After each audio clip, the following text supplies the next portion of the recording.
«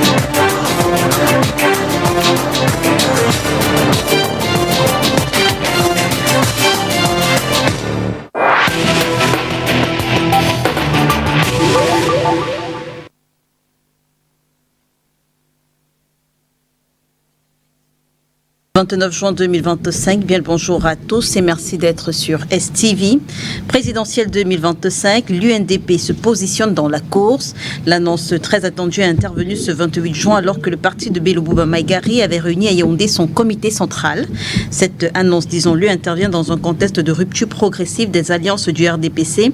En effet, Issa Tiroma Bakari du FSNC a pris ses distances avec le RDPC cette semaine à travers deux actes majeurs. D'abord, sa démission de son poste de ministre de l'Emploi et de la Formation professionnelle, c'était le 24 juin, démission suivie de son annonce, une candidature à l'élection présidentielle d'octobre. À qui profitent ces candidatures des fils du Septentrion? Est-ce qu'elles redessinent la carte électorale, reconfigurent l'échiquier politique camerounais à 4 mois de la présidentielle? Est-ce la fin d'une ère? On en parle. Et puis RDPC, qu'un conseiller municipal demande au président national d'aller se reposer. Léon Taylor Onana, puisqu'il s'agit de lui, soutient que le président du Rassemblement démocratique du peuple camerounais ainsi que le bureau politique sont illégaux en l'absence du congrès du parti depuis 2016.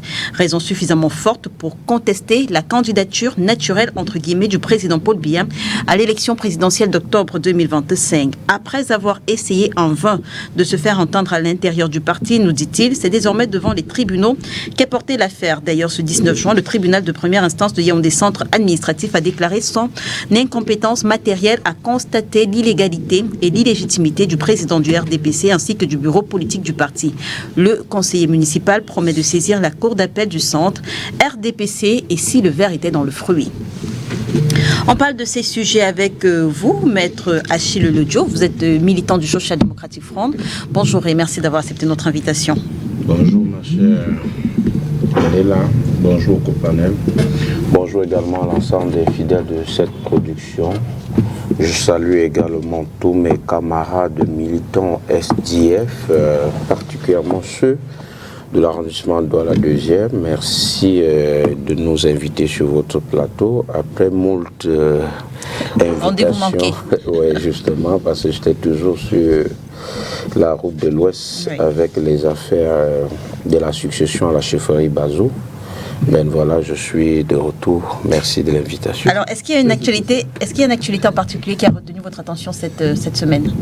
Oui, bien évidemment. Ce qui fait les choux gras de la presse cette semaine, c'est cette démission surprise de M. Issa Tiroma Bakari et bien évidemment sa fameuse lettre au Camerounais de 24 pages qui constitue en réalité son manifeste, sa profession de foi. Sauf que, comme je l'ai dit, on en parle de toutes les façons. C'est trop tard. Alors, à côté de vous, Paul Eyoum, militant de l'AFP. Bonjour, monsieur Eyoum, merci d'avoir accepté notre invitation. Bonjour, Lélia Renganze. Bonjour, téléspectateurs et aux personnes présentes dans ce studio. Est-ce qu'il y a également une actualité en particulier qui a retenu votre attention, au-delà de celle que nous avons arrêtée ce dimanche?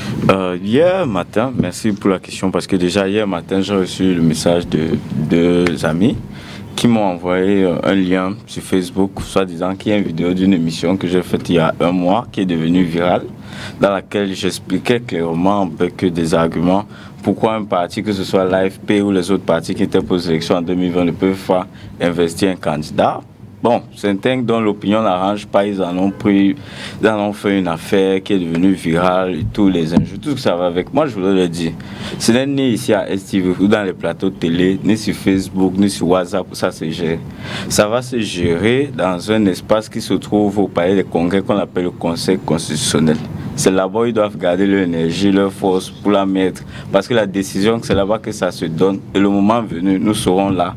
Et je leur dirai Chouka. Merci en tout cas Paul Eyoum d'être avec nous ce dimanche face à vous. Nous recevons Samuel Dieudonné Motte, il est député de la Nation, militant du Rassemblement démocratique du peuple camerounais. Bonjour Monsieur Motte, merci d'avoir accepté notre invitation. Bonjour Léla, merci pour l'invitation et l'accueil qui m'a été réservé. Je suis très content de retrouver des amis que je n'ai pas vus depuis longtemps, y compris vous d'ailleurs. Le ministre Mounouna Fosso, ministre de la Jeunesse, assure l'intérim au ministère de l'Emploi et de la Formation professionnelle. Continuité du service, on l'a appris d'un communiqué du secrétaire général des services du Premier ministre. Que pensez-vous de cette autre polémique, que le communiqué soit signé de Fouda Séraphin. Je ne commente pas les polémiques, Léla. Il y a un document administratif qui a été signé par le secrétaire général de la présidence appuyant sur une instruction qui vient de la présidente de la République. Je vois que le débat il est clos. Après maintenant, est-ce que l'intérim se fera? L'intérim se fera bel et bien, et donc toutes les polémiques là derrière, ce sera tout simplement pour animer la galerie. Il va prendre d'ailleurs, il a rencontré, d'après ce que j'ai compris, le secrétaire général de ce ministère-là. L'intérim se fera avec la personne qui a été choisie, peu importe la personne qui a signé, mais je pense que la légalité de la signature également, on ne peut pas la contester en la matière. Merci en tout cas d'être avec nous ce dimanche. Alex Gustave Azebazé, journaliste, j'imagine que le maître voudra dire quelque chose là-dessus. Alex Gustave Azebazé, journaliste, bonjour, merci d'avoir accepté notre invitation. C'est moi qui vous remercie de me permettre de participer à cet échange que je souhaite civilisé, comme au regard du panel que je vois. Et surtout, c'est un plaisir de partager quelquefois ces idées, ces vues, mais aussi ces analyses sur la vie publique nationale. D'autant qu'on n'est pas toujours disponible quand vous nous sollicitez. Alors, est-ce que cette polémique a lieu d'être, selon vous? La polémique sur qui a signé, justement... D'abord, je ne pense pas qu'il soit de bon usage dans un contexte politique comme le nôtre, qu'on attache autant d'importance sur les questions qui relèvent de la pure banalité fonctionnelle d'un gouvernement. Il me semble que le communiqué dont vous dites qu'il fait polémique, informe d'une instruction, d'une décision du chef du gouvernement. Oui. Et qui est le chef du gouvernement dans l'ordonnancement institutionnel camerounais? C'est le responsable public au sein de l'exécutif qui est chargé de la coordination des activités gouvernementales. Un des membres de son équipe a démissionné en attendant que le président de la République, qui forme le gouvernement, en désigne un. Il indique quelqu'un dans son équipe pour assurer les affaires courantes, lesquelles affaires sont de rang ministériel, qui ne peuvent pas être assurées par délégation de signature. Parce que j'entends certains dire, mais il y a un secrétaire général dans ce ministère. Non, le secrétaire général bénéficie, dans le cadre d'un ministère, en tout cas dans le cadre de ses fonctions, d'une délégation, même permanente, de signature sur les questions qui ne relèvent pas de la signature ou de la compétence exclusive du ministre. Et donc, à ce titre-là, le Premier ministre ou le président de la République ne peut pas désigner le secrétaire général d'un ministère pour assurer les affaires courantes. Maintenant, on est dans un contexte où la polémique, où l'essai, mais après, je ne vois pas seulement la polémique, c'est aussi une occasion d'éducation de l'opinion sur certaines nombre de choses. Moi, je suis très critique de la gouvernance camerounaise, mais ce n'est pas sur des questions comme celle-là. Très bien. Oui. Je voudrais ajouter quelque chose à ce qu'il dit. N'oubliez pas, on n'a pas remplacé le ministre Gabriel Dodon-Doké, qui était ministre des Mines. Il y a l'ancien secrétaire général du ministère, du ministère de la Santé, secrétaire d'État. Des secrétaires d'État. Oui. Donc il y a 4 membres. Si on ajoute la démission de M. Bello Bouba, ça va faire que quoi, 4 ou 5 membres. Non, il n'a pas. Non, pardon. Issa Chiroma, je voulais dire. Vous savez, finalement, on est dans un cafarnaum. Dans votre temps, vous aviez prévu qu'il démissionnerait. Pour l'instant, vous voyez qu'il n'a pas démissionné. Bon, pour l'instant, si vous le dites. Bon, Issa Chiroma avait la démission. Issa Chiroma, ça fait 4 ou 5 personnes. Mais on ne comprend pas pourquoi depuis 2 ans, on ne le remplace pas à ces postes. Ça pose quand même un problème de gouvernance. D'accord. Maître, vous voulez dire également quelque chose? Oui, bien sûr. Vous savez que le RDPC nous a habitués à tout ce qui est fretin comme menu. En réalité, il faut dire les choses telles qu'elles sont. Le système politique camerounais prévoit un régime politique dualiste. Un président de la République qui est chef de l'État, un premier ministre qui est chef du gouvernement. Bien que les fonctions du Premier ministre ne soient pas clairement bien précisées dans la Constitution. Lorsque vous prenez la Constitution du 18 janvier 1996, le chapitre 2, l'article 11 parle exclusivement du gouvernement. L'article 11 dit, à l'alinéa 3 je pense, le Premier ministre est chef du gouvernement et exécute les lois. Donc le président de la République conçoit la politique nationale, le Premier ministre, le gouvernement l'applique, la met en application, mais avec en tête un chef de gouvernement qui est le Premier ministre. Il est inconcevable, ahurissant d'ailleurs, de constater que un membre du gouvernement a démissionné et que c'est le secrétaire du ministère, du Premier ministère qui signe le communiqué de l'intérim. C'est quand même curieux.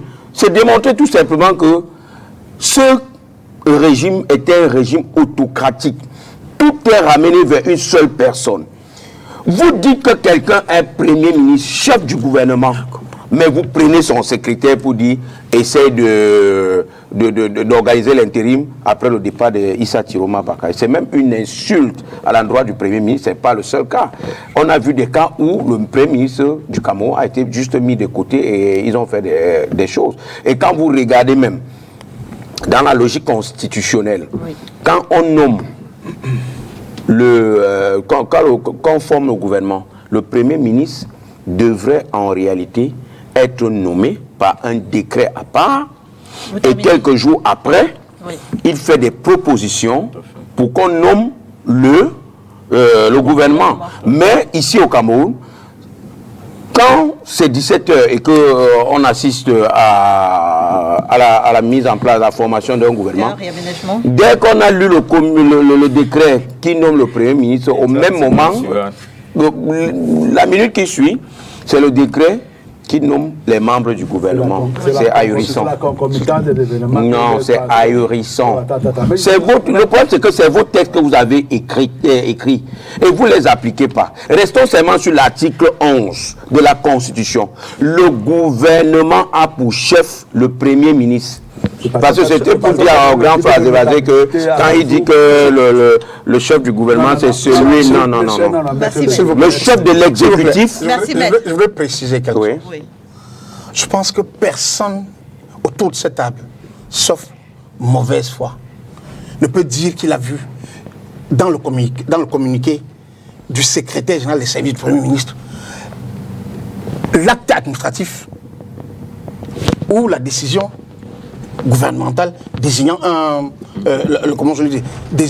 le ministre de l'emploi, de la jeunesse, pour assurer la continuité du service. Moi, je suis réservé sur le terme intérim, parce qu'on a parfaitement vu, justement pour le cas du ministère du ministère des Mines, où le ministre est décédé. Vous savez très bien qu'il y a eu une polémique. Le ministre d'État chargé des loisirs, le ministre Bello Beba, avait été désigné par une note du secrétaire général de la présidence pour assurer l'intérim de ce ministère-là. Ça n'a pas fonctionné.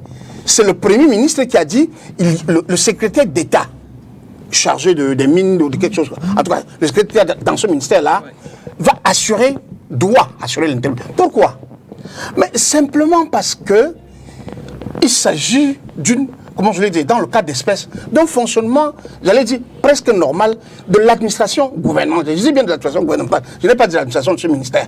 Le secrétaire d'État fait partie du gouvernement. Il est membre du gouvernement. Et en rapport avec ce que je disais tout à l'heure, relativement à la question de l'intérim ou de la continuité du service public au ministère de l'Emploi, en tout cas dans un ministère donné, il me semble de bon ton. Vraiment, il me semble de bon ton que nous passions à autre chose, parce que cette émission est censée durer 1h30. Mais si nous passons 45 minutes sur cette question, alors que je répète que le secrétaire général des services du Premier ministre n'a pas pris de décision, il a rendu public une décision de son patron. C'est-à-dire, il a rendu public par communiqué. Une décision. C'est curieux, hein. Bien entendu, c'est ce que nous avons. C'est ce que nous avons. Merci Alex Gustave. Et c'est une question interne au gouvernement maintenant. Monsieur, vous voulez dire quelque chose? Je ne sais pas si de ce sujet. Je vois que Maître Loya a fait beaucoup de tours à Bazou, mais normalement quand on veut là, c'est pour s'apaiser. Le thème ahurissant qu'il utilise ici en la matière me semble totalement mal placé. Par ailleurs également, il divague sur la dualité. Le dualisme pour un exécutif, ce serait suicidaire. Quand on dirige, on n'est pas dual. Quand on dirige, on est unique en son genre. Il n'y a pas de dichotomie entre le président de la République et le chef de gouvernement. Je vous dis faux. Je vous parle avec autorité. Vous n'avez aucune autorité à la matière à laisser, monsieur. L'exécutif du Cameroun est dualiste. un chef de l'État, un président de la République, chef de l'État. Ça va continuer comme ça. Chef de l'État. Vous ne pouvez pas débiter des trucs comme ça là. Vous pouvez pas, comment vous pouvez dire que l'exécutif du Cameroun n'est pas journaliste? Vous ne pouvez pas débiter des bêtises, vous pouvez y aller, mais comment? Je vous signale tout simplement. Je vous dis, ce n'est pas moi. Prenez l'article 11 de la Constitution. Arrêtez. Et vous allez lire. C'est écrit en noir sur blanc que le Premier ministre est chef de l'exécutif et il exécute les lois.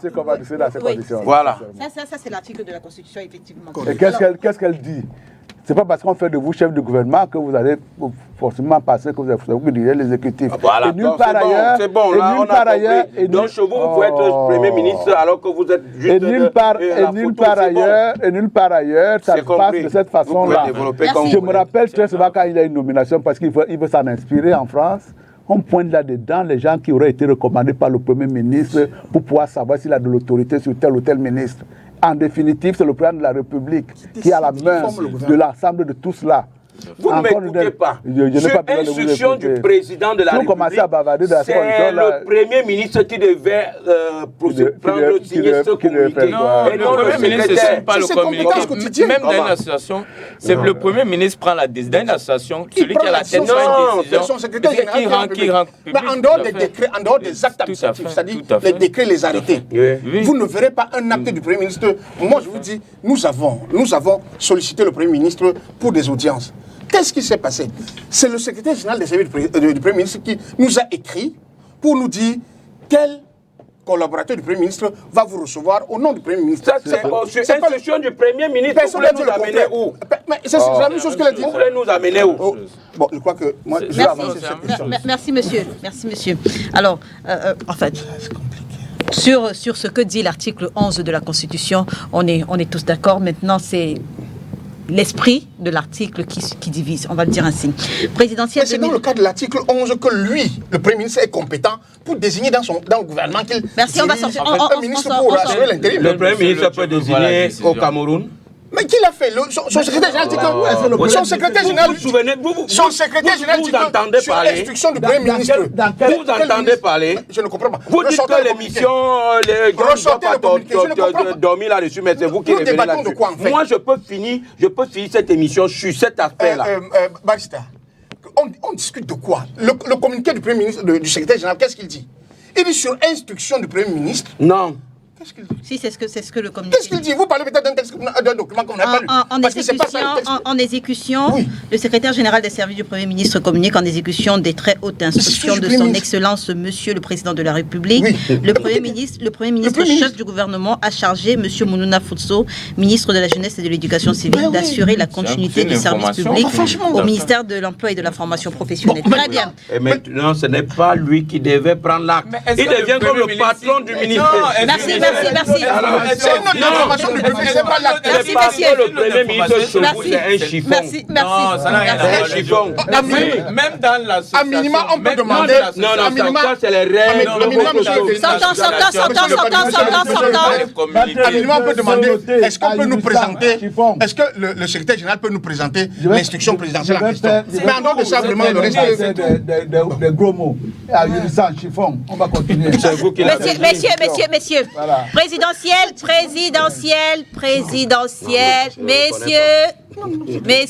Messieurs. Très bien. Présidentielle 2025, l'UNDP se positionne dans la cause. L'annonce très attendue est intervenue ce 28 juin, alors que le parti de Bello Bouba Maïgari avait réuni à Yaoundé son comité central. D'ailleurs, je vous propose d'écouter un petit extrait de cette réunion du comité central de l'UNDP, cette prise de parole de Bello Bouba Maïgari, et puis on se retrouve juste derrière.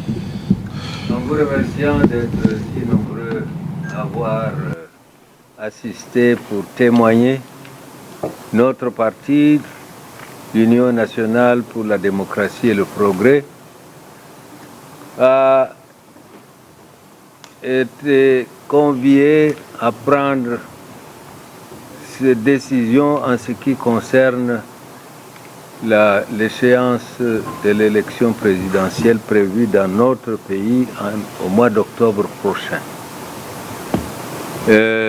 Après les délibérations, les prises de position, il m'a été demandé de présenter un candidat à l'élection présidentielle, il m'a été demandé de me présenter, ce que beaucoup de militants de notre parti depuis l'année dernière me demandaient, à l'appel des différents intervenants, avec l'approbation de l'organe compétent, le comité central, j'ai accepté d'être candidat à la prochaine élection présidentielle en octobre 2025. Ce n'est que désormais je suis candidat à l'élection présidentielle et c'est le corps électoral, l'électorat qui va décider. Et la plateforme? Vous n'avez jamais lu cette plateforme? Vous êtes sur une plateforme avec... Oui, je l'ai. Oui, et pouvez-vous me citer une disposition de la plateforme qui demande à l'UNDP de renoncer à ses droits consacrés par la Constitution qui dit que les partis politiques participent à l'expression du suffrage universel. Les partis politiques, quels qu'ils soient, sont libres de participer à toutes les élections, soit en éduquant leurs compatriotes, leurs militants, soit en participant à chaque élection avec ses candidats. C'est ce que l'UNDP a toujours fait depuis le retour du multipartisme dans notre pays. Et si vous regardez justement la représentation de l'UNDP dans les différentes institutions, qu'elles soient nationales ou de collectivités décentralisées, vous comprendrez bien que l'UNDP n'a jamais manqué de participer à une élection quand, à l'analyse du contexte du moment, il a décidé de participer. Nous sommes un parti, nous sommes représentés au niveau des collectivités décentralisées, les communes, nous sommes au niveau des assemblées régionales, nous avons, et ce n'est pas la première fois que l'UNDP participe à une élection présidentielle. La première élection présidentielle organisée en 1992, l'UNDP était représentée et j'avais eu l'honneur également d'être le candidat du parti. Donc aujourd'hui, ça ne devrait étonner personne. Zébazé, vous avez écouté Bello Bouba Maïgari. Est-ce que de façon formelle, vous pouvez affirmer qu'il y a une rupture entre le RDPC et l'UNDP? Il faut être, comme je l'ai dit, quelqu'un qui ne sait ni suivre, ni analyser pour considérer qu'il y a une rupture. La plateforme, ce qui lie l'UNDP au RDPC, c'est un accord de collaboration dans le gouvernement. J'ai bien dit dans le gouvernement. C'est ça que le président Bello appelle la plateforme d'action gouvernementale. C'est un texte qui, je crois, a une dizaine de pages, oui. Une dizaine de points. Ce texte-là, il date de novembre 1997, qui a été signé entre les leaders de deux partis. Je crois le secrétaire général du RDPC. Le Premier ministre Peter Bafani pour le RDPC, heureusement, vous l'avez. Joseph Charles Domba pour le RDPC, Pierre Moukoko Bonjo pour le RDPC, Christophe Mienzok pour le RDPC. Tout à fait. Ça, c'est la délégation qui avait participé aux discussions. Pour l'UNDP, Célestin Bedjidji pour il était vice-président à l'époque. Jules Boubou pour l'UNDP et Issa Bakari, Issa Tiroma Bakari. Excellent, Léla. Cette plateforme-là prévoit les responsabilités des uns et des autres et les espaces de collaboration, parmi lesquels le gouvernement. Tant que le président Bello et 2, 3, 4 des cadres de l'UNDP sont membres du gouvernement, ça voudrait dire que la plateforme entre le RDPC et l'UNDP continue à fonctionner. Ceux qui parlent de rupture, parce que l'UNDP présenterait un candidat à cette élection-là, tel qu'il ne l'a pas fait il y a 7 ans auparavant ou 14 ans auparavant, n'ont rien compris. Maintenant est-ce que ça fait de l'UNDP désormais un parti de l'opposition? Même quand il était au gouvernement, j'entendais les gens dire qu'il est de l'opposition. Or, un parti d'opposition, c'est un parti qui est fondamentalement opposé à la politique de l'exécutif qui est mise en œuvre par le gouvernement. On en parlait tout à l'heure. Vous ne pouvez pas être membre d'un gouvernement et vous êtes de l'opposition. Donc, je conclus que, contrairement à ce que j'entends depuis hier, l'UNDP a usé de son droit constitutionnel pour présenter un candidat librement cette année à l'élection présidentielle. Il s'en est abstenu les années antérieures et a soutenu le candidat du RDPC. Il en présente un de manière autonome. Ça n'en fait pas un parti qui a rompu avec le RDPC parce qu'il est lié au RDPC par une plateforme qui est encore en vigueur à l'heure où nous sommes entrés dans ce plateau. Peut-être dans cette émission, peut-être qu'au sortir de cette émission, il y aura une évolution dans laquelle, parce que si sa base comprend que en désignant le président comme candidat, ils sont devenus indépendants du RDPC, c'est libre à eux. Mais moi, citoyen et analyste politique, c'est pas ce que j'ai compris, c'est pas ce que j'ai vu. Et je rappelle que l'UNDP a 3 membres dans le gouvernement, 2 ou 3 directeurs généraux ou directeurs généraux adjoints d'entreprises parapubliques et plusieurs autres fonctions exécutives. Toutes ces personnalités-là, qui sont des membres tantôt du comité central, tantôt du bureau politique de l'UNDP, continuent de siéger dans ces institutions-là, nommées par le président de la République, dans le cadre de partage des responsabilités, qui est l'un des points de la plateforme dont a parlé le président. Rupture ou pas rupture? Rupture. Pourquoi?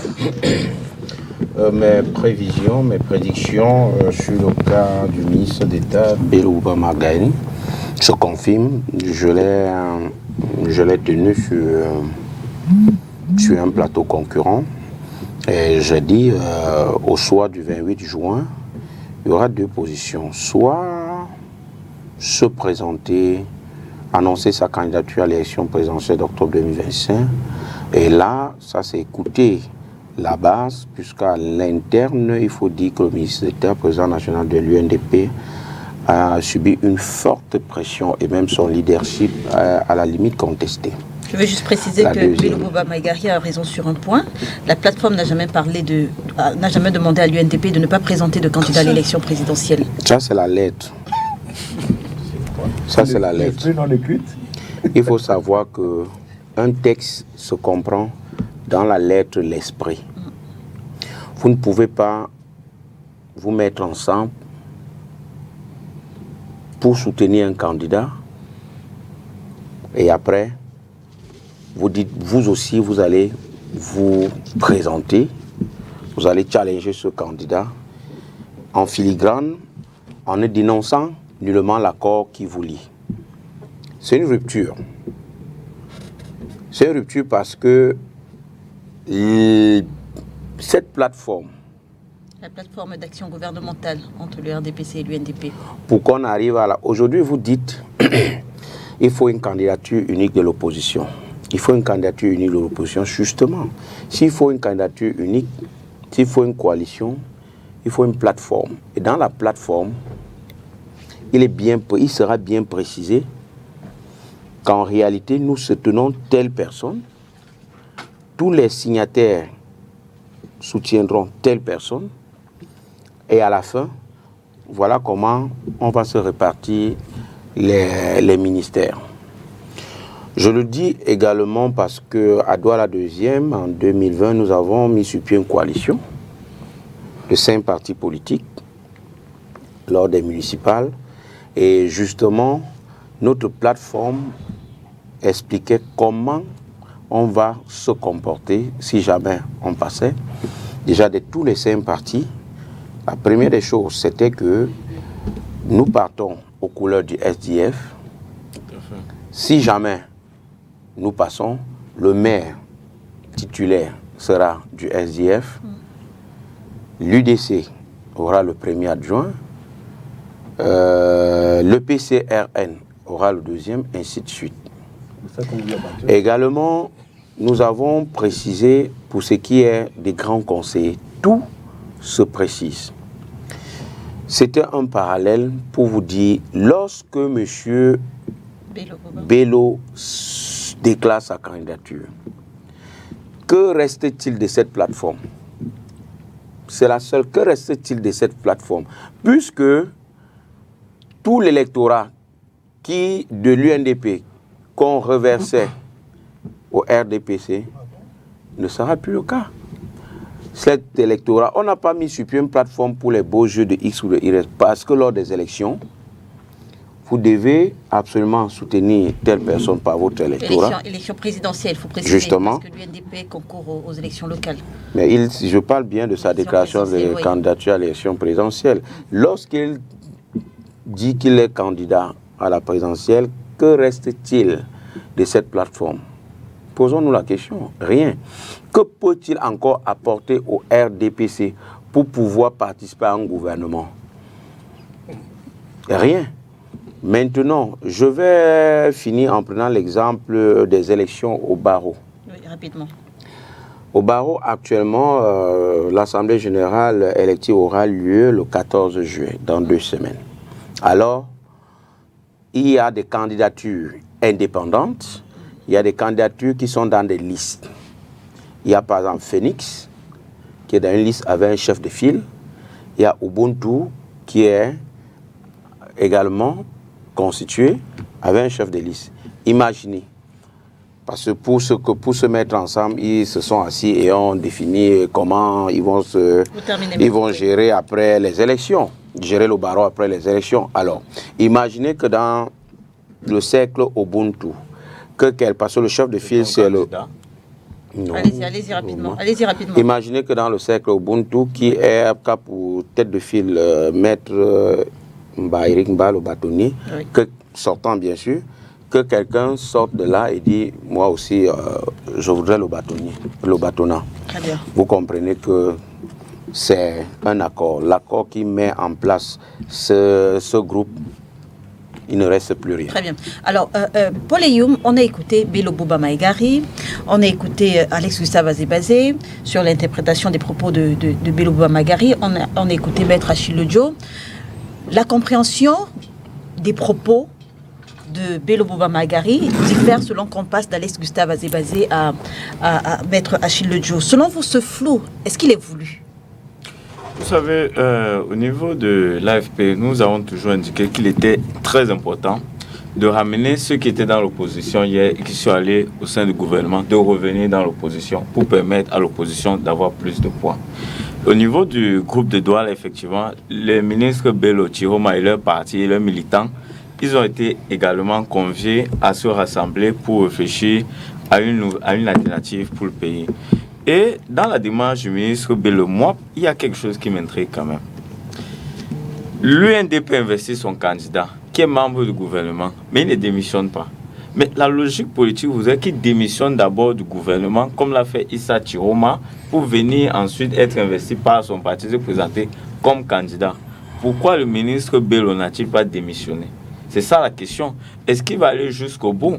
Parce que rappelez-vous de 97, lorsque vous faites un rappel mémoire de 97... D'ailleurs, pourquoi les deux postures sont différentes, mis à part les Mais tout simplement parce que la différence vient du fait que si à la dernière minute, le ministre Bello dit qu'il n'est plus candidat et il soutient Paul Biya, on fait comment? Puisqu'il est encore au sein du gouvernement, on fait comment? Et c'est pourquoi, quand on va développer tout à l'heure, je vais vous expliquer la dangerosité qu'il y a souvent à suivre des personnes qui sortent du gouvernement et directement vous disent qu'ils veulent aller à la présidence, ils veulent être candidat. Parce que si c'est des personnes qui sont comme un cheval de Troie, nous tous, on va, c'est à volo. Donc, il y a cette idée-là qu'il ne faut pas écarter, cette possibilité, il ne faut pas écarter. Donc, le ministre Bello, sa posture inquiète. Sa posture inquiète. Quand vous faites la politique, sa posture inquiète. Mais déjà, on pouvait s'attendre à ce que peut-être l'UNDP investisse un candidat, mais qu'il ne soit pas lui-même Bello Bouba Maïgari.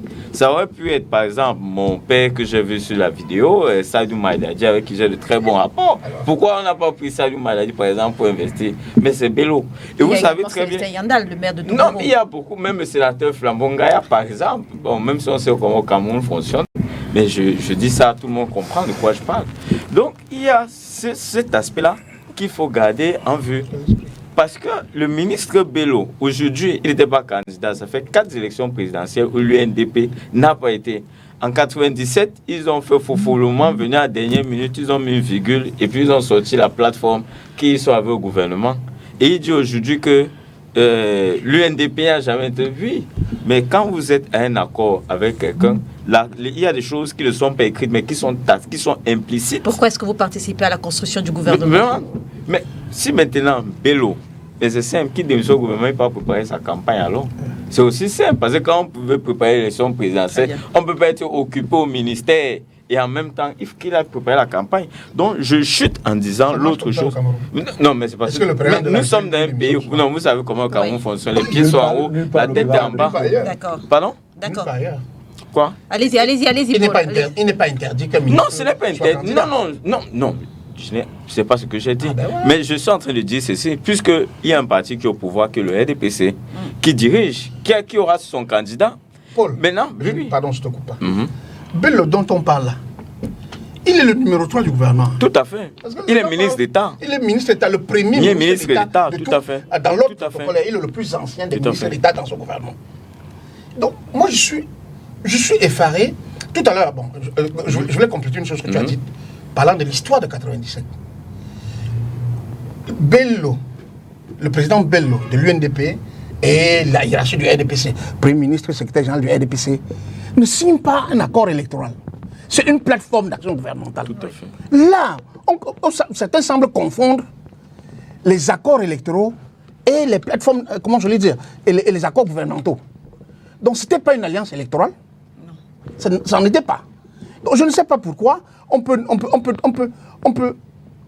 faire autant de raccourcis en pensant que si vous êtes dans un gouvernement, ça veut dire que vous avez un accord électoral avec le truc qui dirige.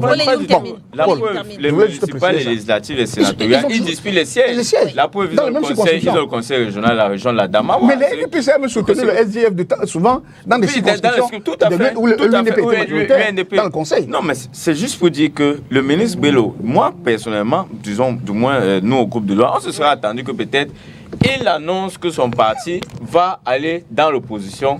Soit ils vont présenter, ils vont soutenir des initiatives, mais qu'ils viennent encore pour être candidats, pour saucissonner encore les voix de l'opposition. Mais Madame Lila, nous sommes dans un cafanard. Samuel Maud, j'imagine que le RDPC a donné des indications à ses communicants après la sortie de Bello Bouba Magari, hier 28 juin. 2 questions.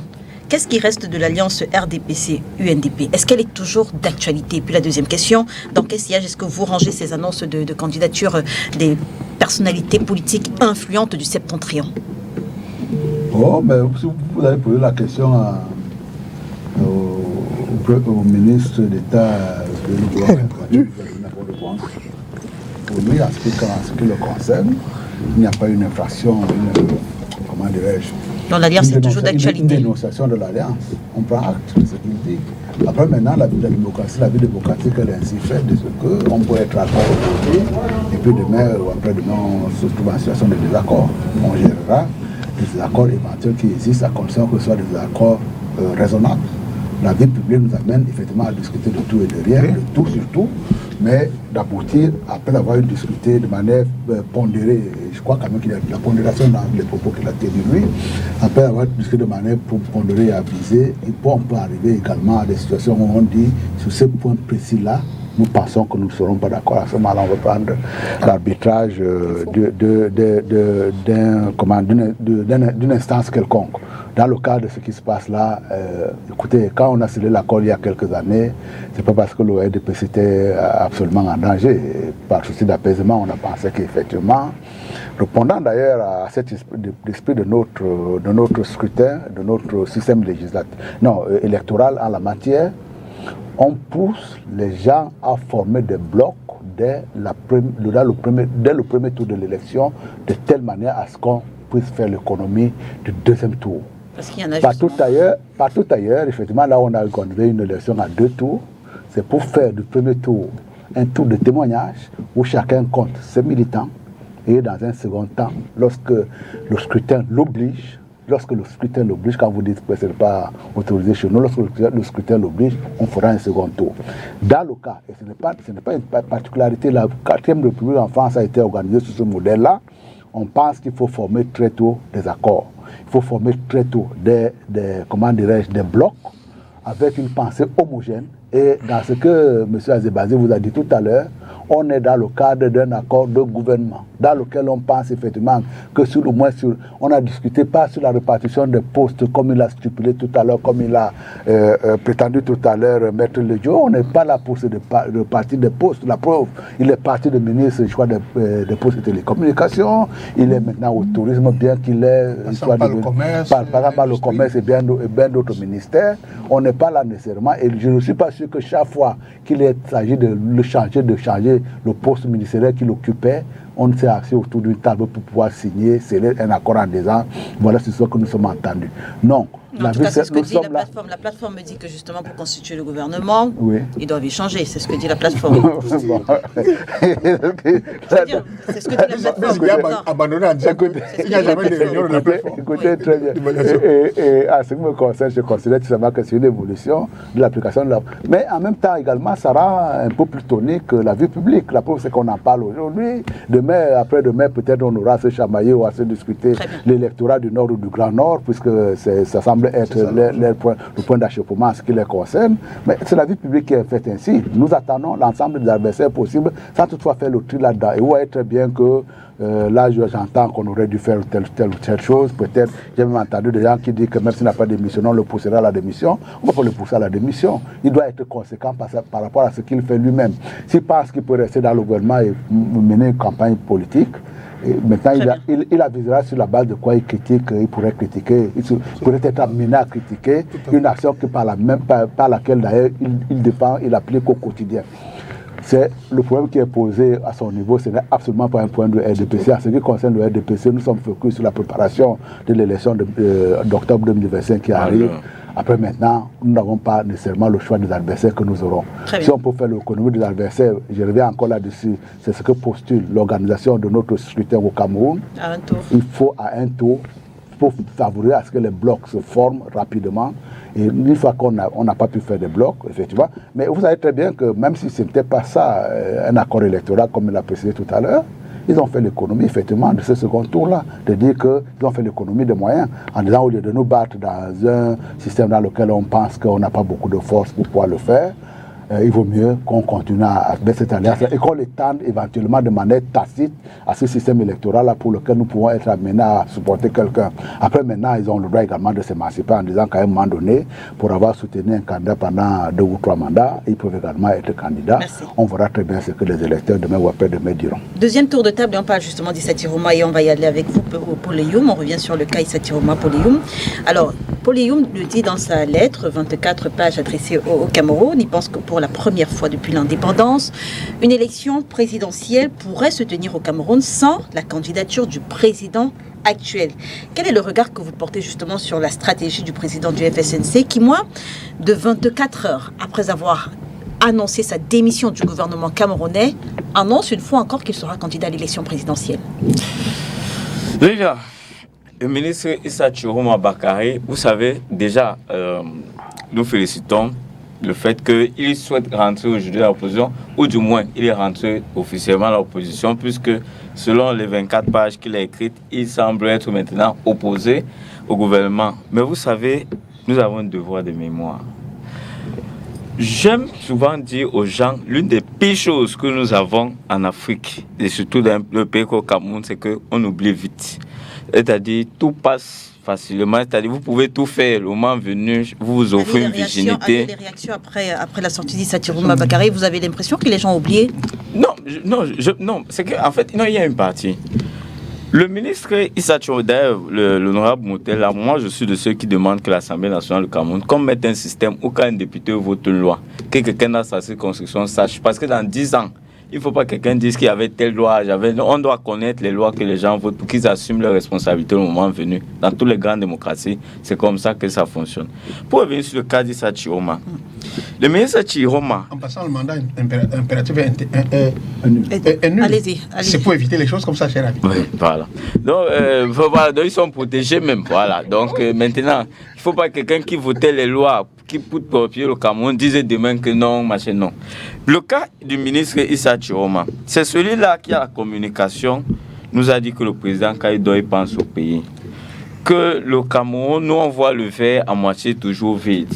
Que Gbagbo, c'était, je ne sais même plus quel pays il avait cité. Que oui, nous les opposants, nous sommes ci, nous sommes ça, nous sommes ça. Mais quand je vois certains acteurs politiques de l'opposition présenter Chiroma en triomphe, dire que c'est l'homme qu'on doit suivre, mais je me dis, mais nous sommes un pays de fous. Mais quel acteur de l'opposition a dit ce que... Non, mais il ne va pas me le dire en public, mais je parle même des conversations, même en privé. Non, mais je vous parle. Quand je prends le cas... Non, mais peut-être le diront. Je prends le cas... Parce que quand vous regardez, par exemple, la trajectoire politique, malheureusement, je veux le citer, je suis obligé de mon mentor, M. Sambaka. 35 ans de vie politique, il n'a jamais été au gouvernement. Jamais nommé sénateur, jamais dans les marchés publics, jamais aucun avantage de ce régime. Même sa société, là où elle avait le marché, quand les Occidentaux étaient là, dès que les Camerounais l'ont reprise, on a retiré sa société. Lui, il est constant, il est courant depuis 35 ans. Chiroma, qui sort fraîchement du gouvernement, qui nous dit maintenant que ceux qui disaient hier, qui combattaient les gens comme les Samba, les nous qui ont tout dit que ce gouvernement, ce qu'il fait n'est pas bien. Chiroma Bakari nous dit subitement que ce gouvernement est mauvais, rien ne va. Il a sa conscience, il a pitié du peuple, oui, soit. Mais ce n'est pas Chiroma qui doit être au premier plan. Parce que si Chiroma vient et qu'il a une mission, on va se retrouver dans une situation où on va dire que Chiroma, son parti, il est ministre, il a la légitimité, son parti a les élus, il a les députés. On s'assoit dans le groupe de Douala, on décide qu'il faut un leader. Et on prend Chiroma, il y a la dernière minute, il dit qu'il rentre encore dans le gouvernement. On fait comment les gars? On fait comment? Et c'est là où j'interpelle les Camerounais, vraiment les Camerounais, il faut être sérieux. Parce que vous savez, nous sommes dans un pays où, quand vous regardez le chemin, John Fundi, regarde l'histoire, John Fundi qui le RDP, s'il est battu aux élections par Chidi Achou, il part au SDF, où il n'était même pas à la création. On l'impose, les médias fabriques, on l'impose à le SDF comme candidat. Le moment venu, il gagne l'élection. Quand les hackers vont maintenant à la Cour suprême, c'est lui Fundi qui demande. Je rappelle qu'officiellement. Oui, officiellement, dis ce que vous voulez. Vous assumez, sauf que le Conseil constitutionnel ne peut pas. Vous n'allez pas changer la mémoire collective. Officiellement, en 92, c'est le président Paul Biya. Et moi aussi, je vous rappelle la phrase d'Alexis Dipandamouele, je lis ce que je vois. Donc, ceux qui ont compris, a compris. Laissez-moi continuer, honorable Moti. Oui, allez-y. Fundi, je n'ai aucun moyen le même Fundi. de sanctionner les fraudes. Oui, tout à fait. Il n'y a pas de requête. Non, ça c'est l'esprit. Vous êtes dans l'esprit de ce qu'il a dit, c'est je lis ce que je vois. Fundi est battu les soins des PC, le héros, machin, power de people. Au moment venu, c'est lui qui dit qu'il n'avait plus à la Cour suprême pour suivre le dossier. Il nous a mis, on est parti. Maurice Kamto sort du gouvernement. Après il est sorti faux, le MRP devient MRC. C'est Kamto qui vaut, c'est juste qu'aujourd'hui, ça nous a pas réussi en opposition. Maintenant, vous voulez comprendre encore Chiroma ou Bello, comme ils sortent du gouvernement pour dire que non, c'est eux qui doivent diriger l'opposition parce que Bello, le conseil, il est les députés. Mais on aura le même résultat. C'est donc pour dire quoi? C'est pour dire ceci. C'est une bonne chose qu'ils démissionnent si vraiment ils sont en train de revenir dans l'opposition. Mais ils doivent revenir dans l'opposition pour appuyer ceux qui ont tout combattu. Parce que si on va vers eux, mais il y a un risque terrible de se retrouver dans une situation à la dernière minute. Ils vont faire comme Bello a fait en 97 ou comme Chiroma qui est sorti du gouvernement et reparti après. Qui parle en 2004, allait dans tous les radios de Yaoundé, dit comment bien ceci est mauvais et tout. C'est le même qui vient dire qu'il n'avait pas encore compris. Après avoir été au gouvernement entre 92 et 96. Tout à fait. Et il était partout, disait que bien était ceci. Après il vient dire que non, c'est nous qui sommes mauvais, bien, 5 machins de gros. Donc ce genre de personnage qui n'est pas constant, qui n'est pas cohérent, on les accepte d'opposition parce qu'on a besoin de voir, mais qu'ils sachent qu'en venant, ce n'est pas eux qui vont conduire l'opposition, qu'ils le sachent. Maître Achille Lodjo, M. Issa Chiroma Bakari dénonce un système, le système camerounais, à bout de souffle. Il appelle à remettre le pouvoir entre les mains du peuple. Un discours très souvent tenu par les acteurs de l'opposition, dont vous, ou encore Paul Eyoum. Pourtant, à lire les réactions des Camerounais, je le disais d'ailleurs avec Paul Eyoum, son discours a du mal à passer. Est-ce que c'est l'émetteur le problème? Comment est-ce que vous analysez la polémique autour de ces sorties qui ont du mal à passer au sein de l'opinion? Il faut comprendre qu'on ne devient pas un opposant du jour au lendemain. C'est pas un claquement de doigts comme ça que il était opposant par le passé aussi. Il peut revenir assez facilement aussi. Voilà. Allez-y, maître. Très bien. Je voudrais, avant de développer sur ce point, rappeler à M. Eyoum que lorsqu'il parle de du président national, chairman, qui soit un peu plus poli. Et de regretter, mais moi, et, on parle pas de regretter. Et il doit savoir peut-être ses annales ou alors il n'a pas bien assimilé les leçons sur la création du SDF. Fundi fait partie des founding fathers. C'est encore vos propres camarades qui disent que ce n'était pas le cas. Malheureusement, tu n'es pas allé chercher. Tu es venu verser ça ici.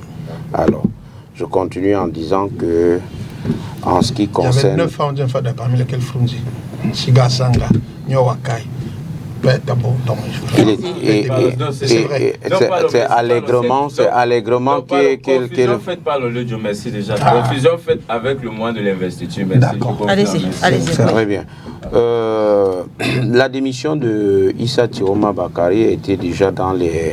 Ça faisait bruit partout et quand il a confirmé sa démission, je crois 2 ou 3 jours après, il a sorti sa fameuse... Non, le lendemain. Ok. La fameuse lettre que j'ai devant moi, lettre aux Camerounais. Moi, quand j'ai lu ça, j'ai ri et j'ai eu presque quelques différences j'ai presque la même analyse que M. Eyoum. Parce que, voyez-vous, voilà un homme qui, dans sa profession de foi, essaye de peindre, diaboliser en noir la gouvernance du RDPC. Une gouvernance dont il faisait partie en tant que ministre à plusieurs reprises. Il était le tam-tam. Il faut préciser les choses telles qu'elles sont. Alors, lorsque je prends, j'ai fait quelques morceaux choisis. Lorsque je prends sa fameuse lettre au Camerounais, je lis, il dit aujourd'hui la situation de notre peuple est grave. Notre peuple est à bout, il étouffe, il souffre. Lorsque nous disions ça hier, c'est lui, M. Issa Tiroma, avait les mots qui nous tiraient dessus, que nous sommes les mauvais perdants, nous sommes les opposants, qui dénonçons pour dénoncer. Vous aurez votre temps. Vous ressemblez maintenant. Alors, il continue en disant, notre pays a été dirigé des décennies durant par une même vision, un même système. Ce modèle longtemps érigé en rempart de stabilité a progressivement étouffé les élans de progrès, paralysé nos actions et brisé le lien de confiance entre l'État et ses concitoyens. Ça, c'est Issa Tiroma Bakari qui le dit. C'est curieux. Aujourd'hui, le peuple dit trop, c'est trop. Ça, c'est mon expression qu'il a peut-être volée. Issa Tiroma dit, je cite, aujourd'hui le peuple dit trop, c'est trop. Mais, monsieur Issa Tiroma Bakari, les anglo-saxons diront, you are the political to the council. C'est trop tard. Lorsque monsieur Issa Tiroma Bakari, je m'arrête là pour le morceau choisi. Lorsque lui, il annonce sa candidature à la présidentielle, la seule question que j'ai envie de poser, il a préparé le terrain quand? Il a les élus. Puisqu'il était seulement là pour travailler en faveur du RDPC. Pour la présidentielle. C'est pas facile de retourner l'électorat comme ça là. Ces candidats, je veux dire, ces militants savaient qu'ils votent seulement le bulletin blanc avec la flamme. S'il revient encore, il dit que non, ce serait compliqué. Et ça participe de l'émiettement des voix de l'opposition. Parce que quoi? Lorsqu'il quitte la plateforme du RDPC, avec le RDPC, alors il doit récupérer son électorat. Cet électorat devrait être ajouté à celui d'un autre parti politique de l'opposition qui fait le travail sur le terrain depuis des années. Or, on va se trouver dans deux situations. La première situation, c'est que la démission de Issa Tiroma Bakari et l'annonce de la candidature de M. Bello à la présidentielle n'aideront plus le RDPC. C'est la première situation. Mais elle aidera donc qui? Personne. Personne. Alors je dis, s'ils sont sérieux, ils doivent s'allier derrière un parti politique de l'opposition pour dire: j'ai fini avec le RDPC, je n'ai pas eu à préparer le terrain depuis, vous l'avez fait, je suis avec vous. L'objectif ultime, c'est la transition. Or, on ne peut pas faire une transition dans le désordre. C'est le désordre. Ils étaient des seigneurs du RDPC. Aujourd'hui, vous terminez. Ils reviennent dire qu'ils vont challenger le roi du RDPC. C'est curieux. Vous avez travaillé le terrain quand? Vous avez procédé aux inscriptions quand? Vous n'avez rien fait. Comme Paul Eyoum l'a dit, vous étiez juste le tam-tam du gouvernement. Aujourd'hui, vous dites que le peuple étouffe. Mais nous vous avons dit, vous faites partie de ceux qui ont bâillonné ce peuple, assoiffé ce peuple. C'est une candidature qui n'a rien de sérieux. S'il veut montrer qu'il est sérieux, avec le ministre d'État, qu'il soutienne un autre candidat de l'opposition. Samuel Maud, l'ancien... Permettez que je pose la question. Voilà. Alors, l'ancien ministre des Transports, de 92 à 96, ancien ministre de la Communication de 2009 à 2019, ministre de l'Emploi et de la Formation professionnelle de 2019 à 2025. Il fait une critique virulente des 43 ans de règne de votre champion. La question que je pose, est-ce qu'il peut se départir de ce bilan aujourd'hui? Je rappelle qu'il a passé 19 années dans les 43 ans. Au minimum, il assumera la part de reproches qui vont lui être posées sur sa tête en disant pendant longtemps, vous critiquez quelque chose que vous avez longtemps défendu. Ce travail-là, je ne veux pas le faire à sa place, il le fera le moment venu, comme il le veut avec les outils qu'il aura. Mais au moins, ça symbolise de quelque chose. Au Cameroun, on est très porté, chaque fois qu'on est contrarié dans sa démarche, à porter ce genre de giron-là. C'est ça, justement. Le Jodi qui se reconnaît dans cette démarche-là, parce que quand il s'énerve, il considère que tout est bloqué au Cameroun, rien ne marche, tout de suite. Et demain ou après-demain, si je rentre dans la même dynamique, je vais tenir les mêmes propos. Sauf que je ne rentrerai jamais dans la même dynamique. Je suis cohérent par rapport à ce que je fais. Il y a une certaine cohérence à établir. Mais par rapport également à ce que je vous ai dit tout à l'heure, vous voyez très bien qu'il est dans la défense du précaré, du statut de l'opposant. Et c'est lui qui le définit, qui peut être opposant, qui ne peut pas être opposant. Non, moi également, même y compris en étant dans le parti RDPC, je peux dire que je suis en opposition par rapport à telle ou telle chose. Et donc à ce moment-là, on peut me coller le statut d'opposant. Et je reviens également à ce qui vous a fait sourire tout à l'heure, Leïla. Notre système, c'est un système vertueux qui tient compte, électoral s'entend, qui tient compte de la sociologie qui est la nôtre et qui consiste à dire, vous voulez qu'on fasse une élection à 2 tours. C'est ça qui m'a valu votre sourire tout à l'heure. Pourquoi est-ce que Monsieur Mott. Non, attendez, vous avez le droit. Est-ce que dans notre configuration aujourd'hui, est-ce qu'un deuxième tour est possible? La réalité est que ce n'est pas possible quand vous avez un candidat qui, dès le premier tour, a 51% de voix. Notre système, oui, bien sûr, mais bien sûr, 71%, il n'y a pas de second tour. Non, il faut laisser ça. Non, quelle élection? Non, mais les élections frauduleuses. Oh, laissez tomber. Non. Je voulais qu'on fasse. Non. Laissez-moi donc terminer. L'observateur national interprète. Je vous dis que les élections que j'observe au Cameroun. C'est le fait de dire. Admettons même, raisonnons par l'absurde. Pardon. J'ai la parole. Sauf que vous... Raisonnons par l'absurde et disons, on faut passer c'est une élection à 1 tour. Le jour où on aura inscrit dans la Constitution que c'est à 2 tours, à ce moment-là, la faute s'arrêtera. C'est pas vrai. Et d'ailleurs, attendez, l'une des idées phares, l'honorable Mott à la parole. L'une des idées phares de cette organisation d'une élection à 1 tour, c'est de pousser les gens à faire des grands blocs dès le premier tour, de telle manière à pouvoir mutualiser les moyens.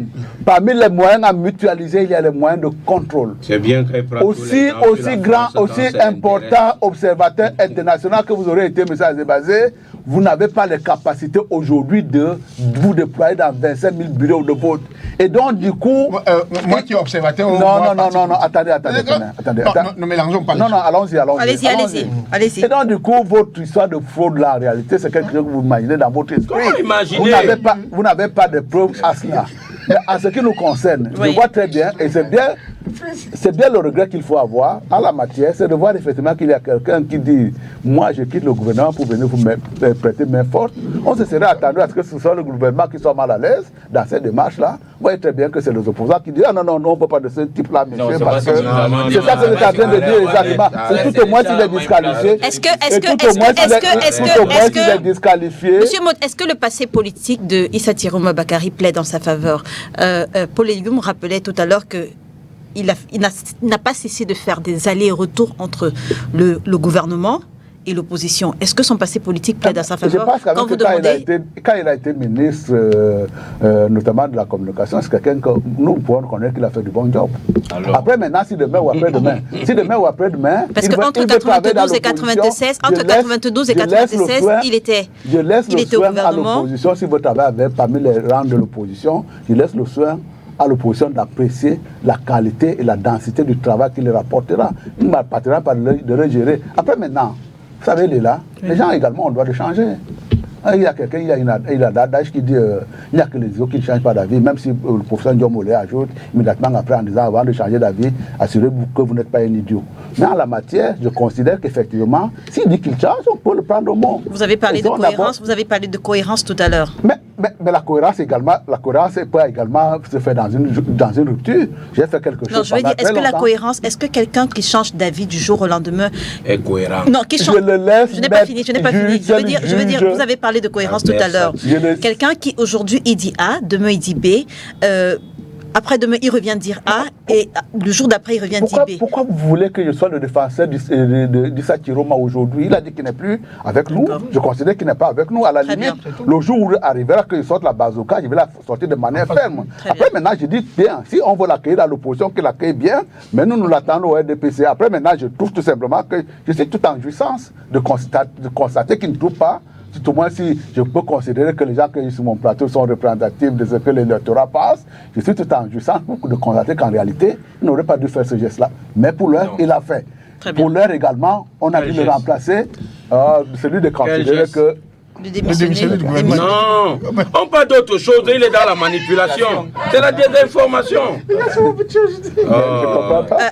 Alex Gustave Azébazé avant Paul Elioum. Alex Gustave Azébazé avant Paul Elioum. Dans la désinformation. Est-ce que le passé politique de Issa Tiroma Bakary plaide dans sa faveur aujourd'hui? Je rappelle quand même que effectivement, j'ai pu écouter quelques acteurs politiques qui, contrairement à Paul Elioum et à Maître Lodjo, préconise qu'il faudrait accueillir le ministre Issa Tiroma Bakary dès demain. Il faudrait l'accueillir.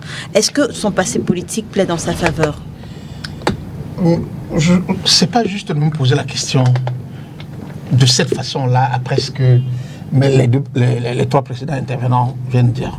Si vous m'aviez posé la question de cette façon-là, en premier, j'aurais dit, je n'ai aucune raison, en tant que Camerounais qui souhaite que ce pays change de gouvernance, de considérer qu'un Camerounais, même un seul, qui lui quitte le parti au pouvoir, non, pas le parti au pouvoir, le bloc au pouvoir, pour l'opposition ou pour les forces du changement, que je ne l'accueille pas. J'estime que, y compris des cadres du RDPC, s'ils estiment que ce qui se fait au gouvernement, ce qui se fait dans la gouvernance camerounaise, ne sert plus leurs intérêts personnels, ne sert plus les intérêts du Cameroun, ne sert plus les intérêts des populations camerounaises, et se mettent en face ou rejoignent ceux qui, depuis des années, depuis 5, 10, 15 ans, le disent. Mais bienvenue, bienvenue. J'ai écrit un post quand j'ai appris que le président du FSNC, je préfère l'appeler comme ça maintenant puisqu'il n'est plus ministre, c'est un ancien ministre, s'est déclaré candidat. Moi, j'ai fait un post sur mes plateformes en disant je connais ce ministre-là depuis 1980, cette personnalité-là depuis 1990. Je prends acte de sa candidature, mais j'aviserai en fonction de son positionnement. Je suis pas comme, je ne vais pas lui reprocher d'avoir le parcours qui est le sien. C'est son parcours. Je le jugerai sur pièce. Qu'est-ce que j'entends? La première pièce que j'ai vue, c'était le soir de sa déclaration ou le lendemain. Une interview qu'il a donnée à un jeune journaliste, un jeune confrère, D'ailleurs, sa posture, comment est-ce que vous l'avez trouvée? Moi, j'ai écrit sur cette chose. J'ai écrit sur son attitude. Le ministre ou le président nouvellement démissionnaire du gouvernement est incapable de répondre, de donner une réponse à la question toute simple. Monsieur le président, monsieur le ministre, monsieur le néo-candidat, pourquoi vous et pourquoi pensez-vous que un Camerounais, un électeur camerounais, vous voterez, vous, qui venez de démissionner du gouvernement, plutôt que, je ne sais pas, Ossi, ou Kamto, ou Cabral Libi, qui est dans l'opposition depuis au moins l'élection présidentielle de 2018. Le ministre Chiroma est pratiquement devenu gaga. Passez-moi le terme. Il a perdu. Le gars a répété la question 3 fois. 3 fois. Le ministre n'a pas été... Le nouveau candidat n'a pas été en mesure de dire une seule chose. Je dis mais une seule. Au point où il a demandé qu'on débranche comment je dis, les caméras et l'émission. Mais ça là à lui seul. Je crois que c'est un problème de connexion aussi. Je ne sais pas. Je pense que un problème de connexion n'empêche pas une personnalité de ce niveau-là qui a été ministre de la communication. Moi, je me suis demandé si Bello, pas Bello, Chiroma, le ministre, a encore les capacités même de porter une ambition comme celle qu'il porte. Parce que je suis surpris. Je ne suis pas médecin. Je n'ai aucune qualité pour être médecin. Je n'ai jamais été formé à cela. J'ai des enfants. Le président, il m'a surpris désagréablement. Donc si j'étais électeur, je ne voterais jamais pour un tel candidat. Je suis désolé de parler comme ça. Voilà. Donc, je ne cache pas mes mots. Mais ça n'empêche pas que je prends acte que lui... Vous pouvez également mettre ça sur le compte de ce que disait Maître Achilodjo tout à l'heure. Il n'a pas encore préparé le terrain, mais que ça viendra. Nous sommes... Ce n'est pas en 60 jours qu'on prépare le terrain qu'on prépare une candidature à la présidentielle. Je rappelle que le président Chiroma a régulièrement dit... Bon, j'entends qu'il était allié du RDPC. Bon, le RDPC était content de le voir dans le gouvernement, mais il n'était pas allié du RDPC. C'est la différence avec le ministre Bello Bouba. Tout à fait. C'est la différence avec l'UNDP. Il a dit, il n'y avait pas d'accord de gouvernement, ni d'accord de gouvernement, ni d'accord électoral entre le FSNC, créé, je crois, en 2008, et le RDPC. Le président Bello, le président Chiroma, je ne sais pas. L'ancien ministre Chiroma, régulièrement, il est allé personnellement dans le gouvernement du président Biya, au point où même pour déclarer sa candidature, il n'a réuni aucune instance de son parti. Mais c'est un fonctionnement qui, pour moi, n'est pas démocratique. Et moi, défenseur de la démocratie qui est au quotidien, depuis que vous me lisez, quand j'écris, je défends la démocratie et l'état de droit. J'estime que quand on est leader d'un parti politique qui a des élus, même si vous n'aviez pas d'élus, vous ne déclarez pas votre candidature sans consulter vos militants. Mais je rappelle quand même qu'il était à Garoua quelques jours avant, oui, c'est entretenu. J'en sais rien, je ne suis pas au courant. Vous êtes au courant, vous êtes journaliste comme moi. Si vous êtes au courant qu'il a réuni les instances de son parti. Je dis qu'il était à Garoua. Oui. S'il a réuni les instances de son parti ou pas, ça on ne le sait pas. Mais je rappelle quand même qu'il était à Garoua quelques jours avant, où il a tenu ce discours virulent, justement, contre contre le pouvoir RDPC. Voilà. Donc peut-être que dans la même mouvance, ça on ne le sait pas. Mais ça ne fait toujours jamais. C'est important. Parce que nous avons souffert pendant longtemps de ce fonctionnement personnalisé des institutions. Sous le président Biya, nous ne souhaitons plus. Très bien. Nous ne souhaitons pas en 30 secondes, un autre. Alex Gustave, en 30 secondes, j'aimerais avoir vraiment 30 secondes, j'aimerais avoir votre analyse sur ce petit sujet. Au moment où tout le monde... Oui, c'est juste une petite parenthèse. Au moment où tout le monde doutait encore de la démission d'Issa Chiroma Bakary, vous vous souvenez, le 24 matin déjà, est-ce qu'il a démissionné, est-ce qu'il n'a pas démissionné? Le premier média à l'annoncer officiellement, de façon péremptoire, c'est RFI. C'est RFI, voilà. Et est-ce qu'il faut dire que RFI était justement dans le secret des dieux pendant que les médias nationaux doutaient encore? D'ailleurs, il y a cette une du quotidien Émergence, c'était mardi, qui annonçait justement que Issa Chiroma Bakary avait été reçu par l'ambassadeur français. Est-ce qu'il se pourrait que les stratèges français également soient, je ne vais pas dire dans le coup? Léla, c'est peut-être un détail, mais je considère que l'information sur la démission de Issa Chiroma. Les gens, il y a une manière d'être flemmard dans la coopération journalistique aujourd'hui. Les gens considèrent qu'une information, c'est ce qui est officiel. Or, comment je vais dire, tout journaliste politique qui passe 2 coups de fil, je dis bien 2 coups de fil, savait mardi, au plus tard à 10h, que Chiroma avait démissionné du gouvernement. Non, vraiment, il faut arrêter cette histoire où on dit que c'est RFI qui a fait ça. Parce que pour avoir également échangé, des journalistes ont échangé avec lui, et ce qu'il disait à ces journalistes-là, c'est que le moment venu, vous le saurez. De façon formelle, il n'a dit à personne qu'il avait démissionné. C'est à la question. D'ailleurs, il était même à son bureau. Non, ce n'est pas ce que j'ai dit. C'est à la question. Je dis qu'il a été reçu. Je dis que le quotidien Émergence, justement, que le quotidien Émergence. J'en viens. Voilà. J'en viens. Les journalistes ont voulu contrôler, ou Chiroma a voulu contrôler sa communication. C'est-à-dire qu'il a pensé que l'annonce de sa candidature était l'événement ou le moment le plus fort de cette séquence qu'on est en train de vivre. L'histoire au journal, RFI l'annonce de façon formelle. Mais c'est RFI qui annonce de manière formelle, ce n'est pas Chiroma. Parce que même Jeune Afrique était encore dans le doute. Non, Jeune Afrique a donné une information qui était... Je suis souvent en désaccord avec mes amis que j'ai là-bas, même Badi, Douguili et consorts. Mais Jeune Afrique a clairement dit... Et j'ai eu un débat dans une maison de droits de l'homme où j'ai dit... d'adresser au Premier ministre, s'il vous plaît, il n'est écrit nulle part. Et c'est ça qui me choque, qui me gêne. Quand une personnalité, on a confirmation qu'une personnalité a envoyé sa lettre de démission à une autorité, l'autorité avec laquelle il travaillait, c'est-à-dire le Premier ministre, le chef du gouvernement, comme a dit Maître Ledio tout à l'heure. Mais franchement, la seule chose qui nous reste à faire, c'est d'aller vérifier s'il continue à aller dans son bureau. Justement, un journaliste camerounais l'a fait. Ce n'est pas de dire... Un journaliste camerounais l'a fait, il a dit justement qu'il était en poste. Non, mardi matin, Chiroma n'était pas... Alors mardi, c'était quand, le 24 Mardi matin, le jour où Jeune Afrique fait son article, et où je fais mon premier texte sur cette affaire-là, il y a un conseil de cabinet qui se tient à Yaoundé. Le ministre Chiroma n'est pas présent. Avant ce conseil de cabinet, il est allé confirmer sa démission au Premier ministre. Pourquoi on donne l'impression que c'est la sorcellerie? Oui, le gouvernement camerounais n'est pas assez transparent sur les procès. Peut-être que certains attendaient que le gouvernement fasse un communiqué pour dire que un membre du gouvernement a démissionné. Mais aucun gouvernement ne fait ça. C'est le concerné qui déclare qu'il a démissionné, qui annonce sa démission. Et ça, Chiroma l'a fait par la lettre qu'il a envoyée et a organisé des fuites.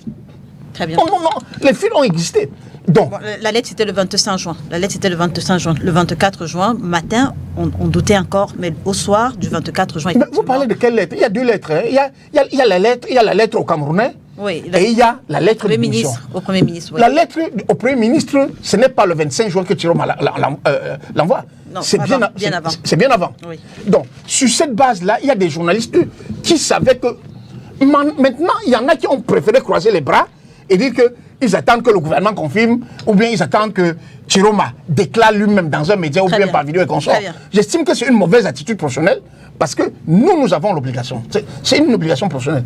Quand vous avez une ou 2 sources officielles qui vous confirment, 2 sources crédibles, qui vous confirment que tel fait ou tel document a été écrit et par la question, vous interrogez le concerné, il ne demande pas.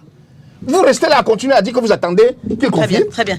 Maître Achille Ledio, à votre avis, est-ce que le RDPC a la capacité de maintenir sa domination sans ces 2 relais? C'est con ça. Ce serait difficile.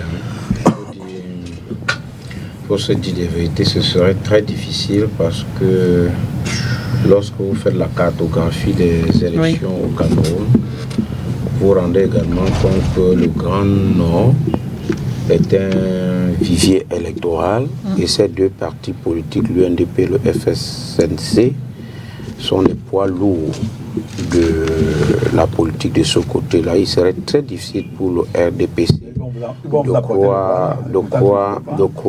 continuer à croire que le Grand Nord est encore un bastion électoral. Nous continuons de dire que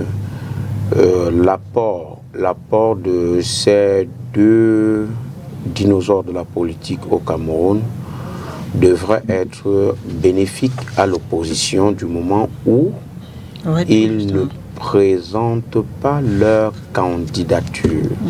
Parce que, voyez-vous, je vais me répéter, depuis l'élection d'octobre 2018, nous avons, je m'arrête seulement là, les partis politiques travaillaient le terrain, travaillaient à ce que la donne change. Ce sont ces cadres de la politique au Nord qui en réalité pensaient que le statu quo serait intéressant pour eux. Si à 60 ou 90 jours de l'élection présidentielle, ils quittent la barque du RDPC, et ça me permet de faire des précisions relativement à la désinformation que voulait véhiculer l'honorable Samuel Mout. Ça veut également dire que la démission, pour nous, nous en prenons acte. Pour l'opposition, c'est une bonne chose. Je parle bien de la démission. Mais la déclaration de candidature à la présidentielle, voilà où le bas blesse. Parce que M. Maud a semblé vouloir faire comprendre que la démission était un problème pour l'opposition, que non. Nous applaudissons cette démission, peut-être demain qui connaît celle de M. le ministre d'État Bello, et nous continuons de dire que si M. Issa Tiroma Bakari, je m'arrête sur lui parce qu'il a démissionné officiellement, d'autres on attend, s'il a pu démissionner et a pu tenir des propos durs, aussi durs, alors je pense qu'il ferait tout et tout pour être utile à la transition. Je ne lui reproche pas, je veux dire, je ne lui imposerai pas un candidat, mais sa démission doit être porteuse d'un réel changement. Lorsque le même Tiroma dit, il est temps de tourner la page d'un système centralisé qui a atteint ses limites. Vous comprenez que lui, dans le système, il sait de quoi il parle. Très bien. Et nous continuons de dire que si le même Issa Tiroma dit, je cite, je le dis avec clarté, la centralisation a échoué, fin de citation, en tant que ministre de ce gouvernement à plusieurs reprises, il sait de quoi il parle. On va terminer. D'accord. Nous l'interpellons à faire, au lieu de faire cavalier solitaire, qu'il essaye de se rendre utile auprès d'une autre formation politique de l'opposition, parce que en 60 jours, il ne peut pas travailler le terrain de telle sorte à gagner cette élection. Paul Eyoum, avec cette recomposition, il faut certainement s'attendre à des luttes d'influence dans le septentrion, avec l'UNDP qui doit prouver, le FSNC qui doit lui aussi prouver, le RDPC est également engagé dans ces batailles. Justement, mais dans ce combat, où se situent les partis comme le STF, le PCRN, le MRC? Est-ce que ces partis ont leur mot à dire dans le septentrion? Naturellement, tout Camerounais, tout parti politique a un mot à dire, partout se trouvent les Camerounais. C'est naturel. D'ailleurs, vous savez que le PCN, pour le cas du PCN, ils ont des conseillers municipaux dans la commune de Meganga, qui est dans la région de l'Adamawa, si je ne me trompe pas.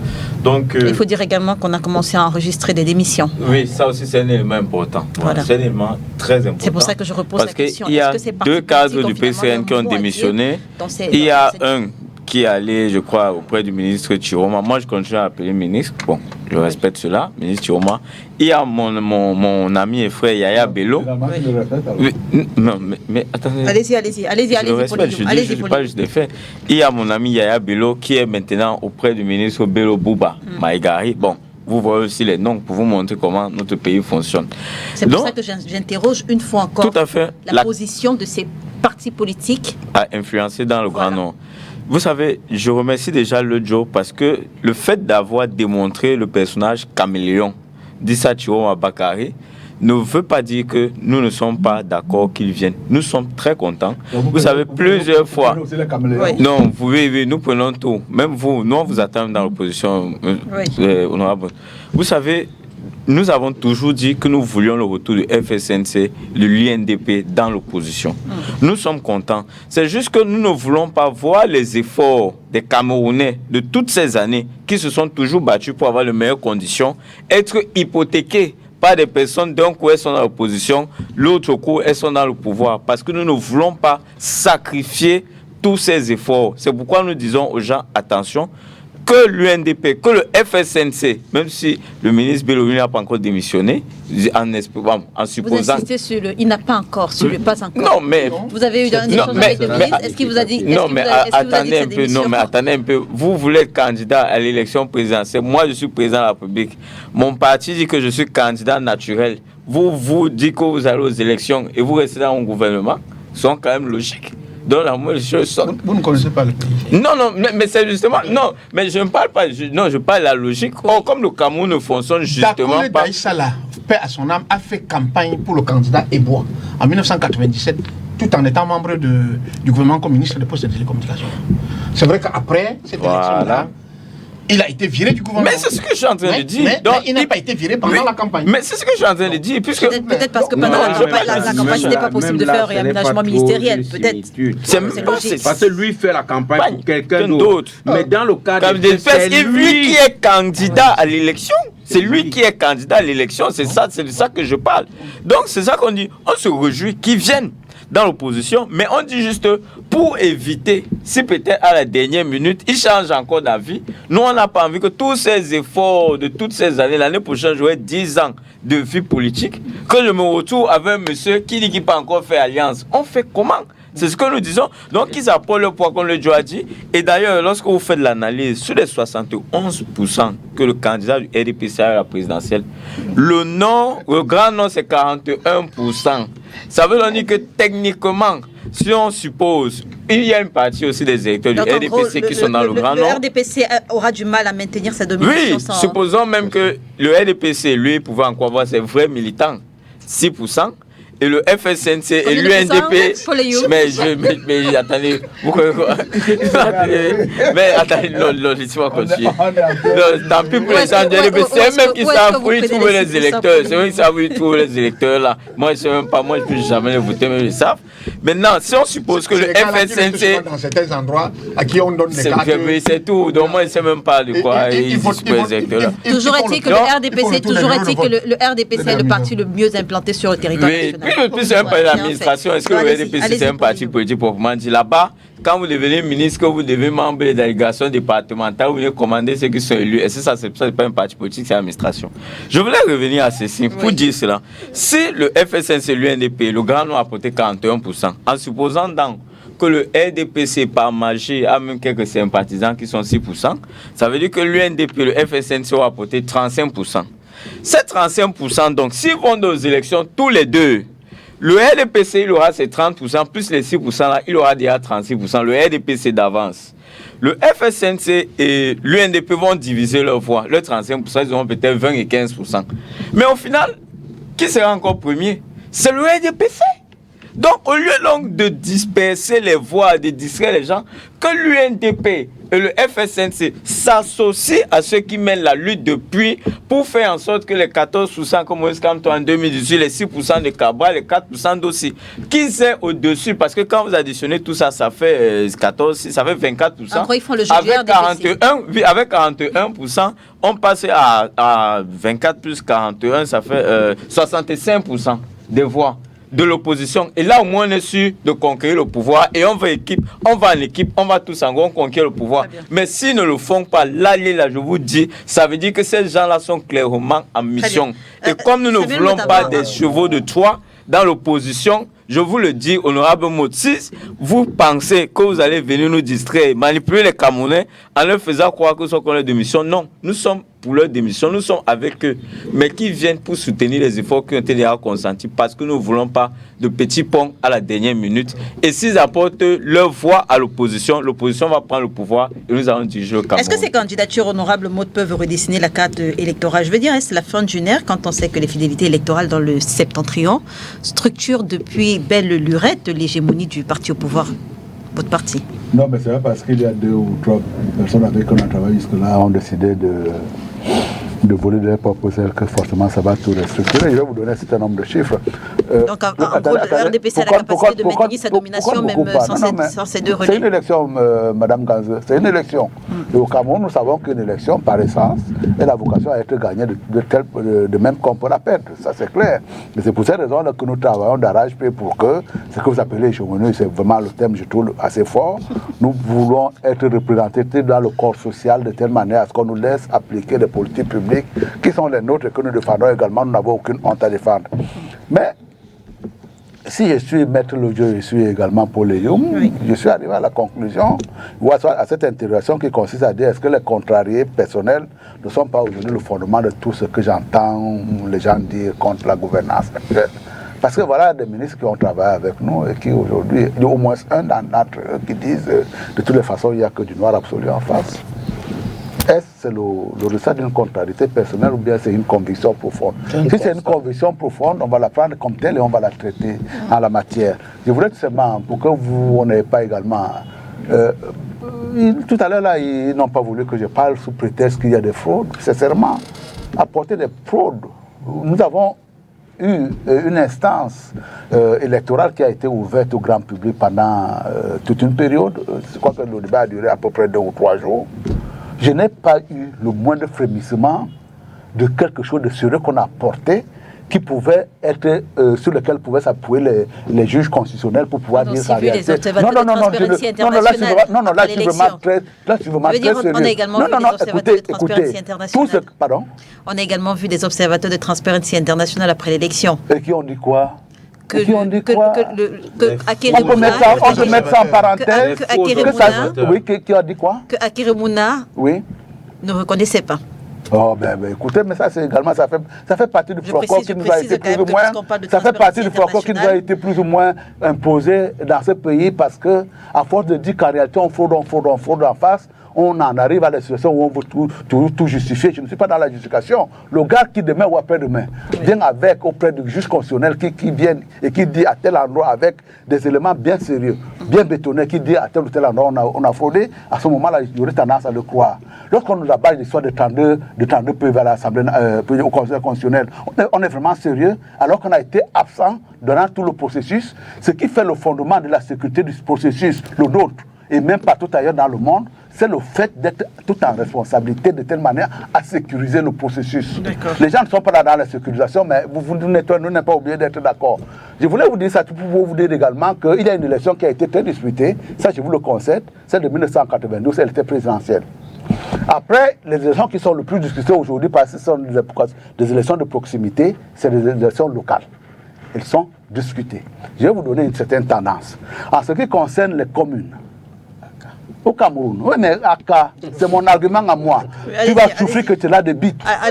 Au Cameroun, les communes, ces élections-là sont discutées, largement discutées, avec des gens qui veillent à ce qu'on ne puisse pas les arracher. Donc ça bat en brèche les histoires de fraude. Non. Oui, parce que partout ailleurs, c'est les acteurs en présence. Vous savez ce qu'on appelle achat de conscience, ce que vous faites? Écoutez, achat de conscience. Les Camerounais retiendront. Vous savez ce qu'on appelle le bourrage des urnes. Vous savez ce qu'on appelle le changement des PV. Bon, Léla, allez-y, monsieur Maud. Sur l'ensemble des 360 communes que nous avons, le RDPC a 316 communes. L'UNDP a 16 communes, le PCRN a 7 communes. Il fallait avoir les 360 une fois. L'UDC a 6 communes, le SIF a 6 communes, 4 communes je crois. Le MDRAC a 3 communes et le FNC pareil. Le MPCN a 2 communes, ainsi de suite. Attendez. Oh, non, ce sont les élus du terrain qui sédimentent l'électorat. Je suis désolé, mais ça, au moins, ça vous donne une indication de l'état de... Ça vous donne une indication de l'état... Non, je ne laisserai pas. Il termine. Vous aurez besoin de relais. Allez-y, monsieur Maud. Vous aurez toujours besoin de relais. Vous passez par qui? Vous passez par Tantampion, c'est votre problème. Nous considérons que les élus locaux ont une certaine légitimité à pouvoir faire campagne. Et dans le cas d'espèce, je considère tout simplement en ce qui concerne le Grand Nord. Au niveau des municipalités, il y a 23 municipalités qui sont sous contrôle de 23 de ce que vous considérez comme étant des partis d'opposition, mais dans lequel également j'ai dû comptabiliser le MDR. En réalité, si vous enlevez le MDR, il contrôle 20 municipalités sur les 89. Lorsque vous prenez également l'élection législative en la matière, il y a à peu près 46 qui sont en jeu pour le système Nord. Sur ces 47, 40 sièges. Oui, il y a une quarantaine. Non, il y a à peu près 48 sièges ou 50 sièges qui sont de ce côté-là. Les 45 sont détenus par le RDPC. Du coup, vous pensez qu'effectivement, mais en même temps... Donc, en gros, le RDPC a la capacité de maintenir sa domination dans ces régions. Ce n'est pas une domination. Nous avons des relais suffisants et nous avons une certaine légitimité sur le terrain qui nous permet de passer le message. Mais encore une dernière fois... Même sans les voix de l'UNDP et sans les voix de militants du FSNC. Puisqu'avec l'UNDP, nous discutons les municipalités. Et le ça sont ce que je vous ai communiqué là tout à l'heure. La donne électorale n'a jamais figé. Je vous le conseille. Demain ou après-demain, il peut irrégulièrement arriver qu'on nous mette en situation de ballottage défavorable. Et à ce moment-là, on pourra perdre du terrain. Mais à l'heure actuelle, nous sommes d'une sérénité absolue. Et nous sommes là à pied d'œuvre pour pouvoir préparer l'élection de la prochaine.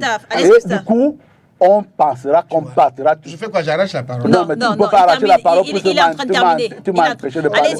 Allez-y. Et du coup, nous savons que nous avons un certain nombre d'éléments que nous allons utiliser pour la campagne. Merci. Peu importe les allées que nous allons avoir sur le terrain à ce moment-là. Je voudrais dire que le système électoral camerounais, que je pratique, pas en tant que candidat, mais en tant que journaliste et observateur. Journaliste engagé, il faut le préciser. Oui, vraiment, je ne me défends pas de ça. Très bien. Je suis un citoyen engagé. Je suis un citoyen engagé. Et dans tout ce que je fais dans l'espace public, je m'engage. J'observe depuis 1900. D'ailleurs, l'élection la plus ouverte, où il y a eu le moins de manipulation, sauf au niveau des résultats, c'est l'élection présidentielle de 1992. Parce qu'ils n'étaient pas préparés. Mais après cette élection-là, je dis bien toutes les autres élections. C'est pas vrai. Vous croyez que les évolutions... Attendez, monsieur le député. Oui. Vous croyez que les évolutions à la marge du MINAT en tant qu'organisateur des élections vers ONEL 1, ensuite ONEL 2, après ELECAM 1, ELECAM 2, sont nés de rien? Pour moi, ce n'est pas un changement, mais... J'insiste pour dire, comme j'entends certains candidats ou bien certaines personnalités dire, on ne peut pas, qu'en année électorale, on ne doit pas parler du système électoral. Pourquoi? Mais bien entendu qu'il faut en parler. Quel est le système électoral? Mais justement, venons-en. Il est bon. L'élection camerounaise a ceci de particulier que... Ceci de particulier que... La question de la validité du procès verbal du bureau de vote... C'est un détail, ça. Tu dis c'est un détail. Et pourtant tu reprends... Encore il faudrait être présent pour pouvoir avoir le PV en question. Vous n'êtes pas là. Mais s'il te plaît, malgré le fait que vous considérez, quand je dis vous, je parle du système gouvernant, considère que la commission électorale locale, c'est-à-dire ce qu'on appelle le bureau de vote, est le lieu où où tout doit se passer. Dès l'instant où le dirigeant, le président de la commission électorale de vote est désigné par une autorité Ce n'est pas lui qui assure le contrôle. S'il te plaît, laisse tomber. C'est le représentant des partis politiques qui assure le contrôle. Laisse la faire. Je vous dis qu'à la fin, le seul procès verbal, vous avez étudié le détail, c'est une retournelle qui n'a pas le seul procès verbal qui arrive à la commission départementale pour les élections législatives et présidentielles, c'est le procès verbal de Elekam.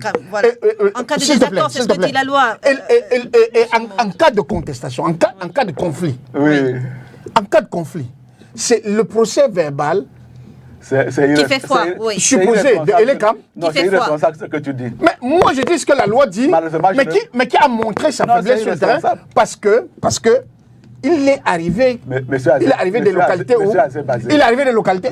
C'est moi qui parle. Toi tu parlais, je t'ai laissé parler. Tu ne vas pas parler à ma place. Oui. Il est arrivé des localités. D'ailleurs vous terminez. Ou des partis politiques. Je préfère dire des candidats. Parce que le système camerounais, contrairement à ce que j'entends dire, les partis politiques sont, comme a dit le ministre Bello hier, concourent essentiellement à l'expression de suffrage. Le système camerounais est assis sur les candidatures des personnes, même s'ils sont présentés par les partis politiques.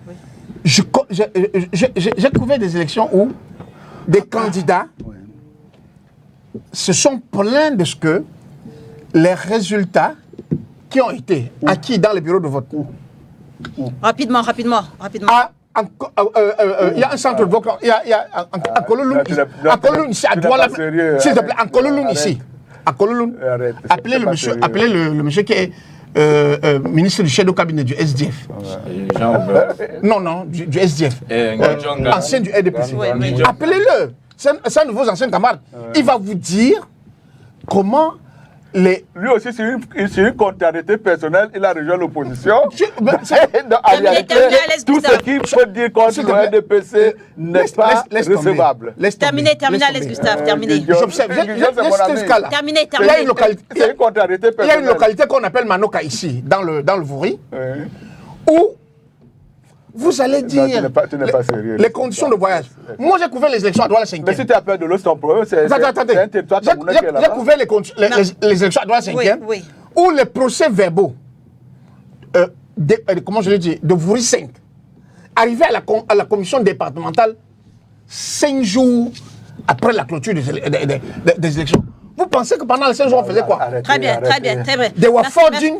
Attendez, alors, on sort sur ces questions. Il faut faire attention. On sort sur ces questions. Moi, je parle de Douala. Je ne parle pas de l'arrière-pays. Je ne parle pas des localités où. Mon très cher frère. Des localités où. Non, ce que vous faites là, c'est de la désinformation et c'est totalement irresponsable. Rapidement. Mais vous ne pouvez pas dans un système où on n'a pas rendu. On n'a pas sous-préfet. Mais bien entendu, le sous-préfet de Bazou. Non, je vais corroborer. Comment il faut arrêter de nous donner l'impression qu'on parle du pays qu'on ne connaît pas. Non, vous ne connaissez pas le pays. Quand Roméo Dika a dit qu'il a porté des urnes, laisse tomber, contrariété personnelle aussi.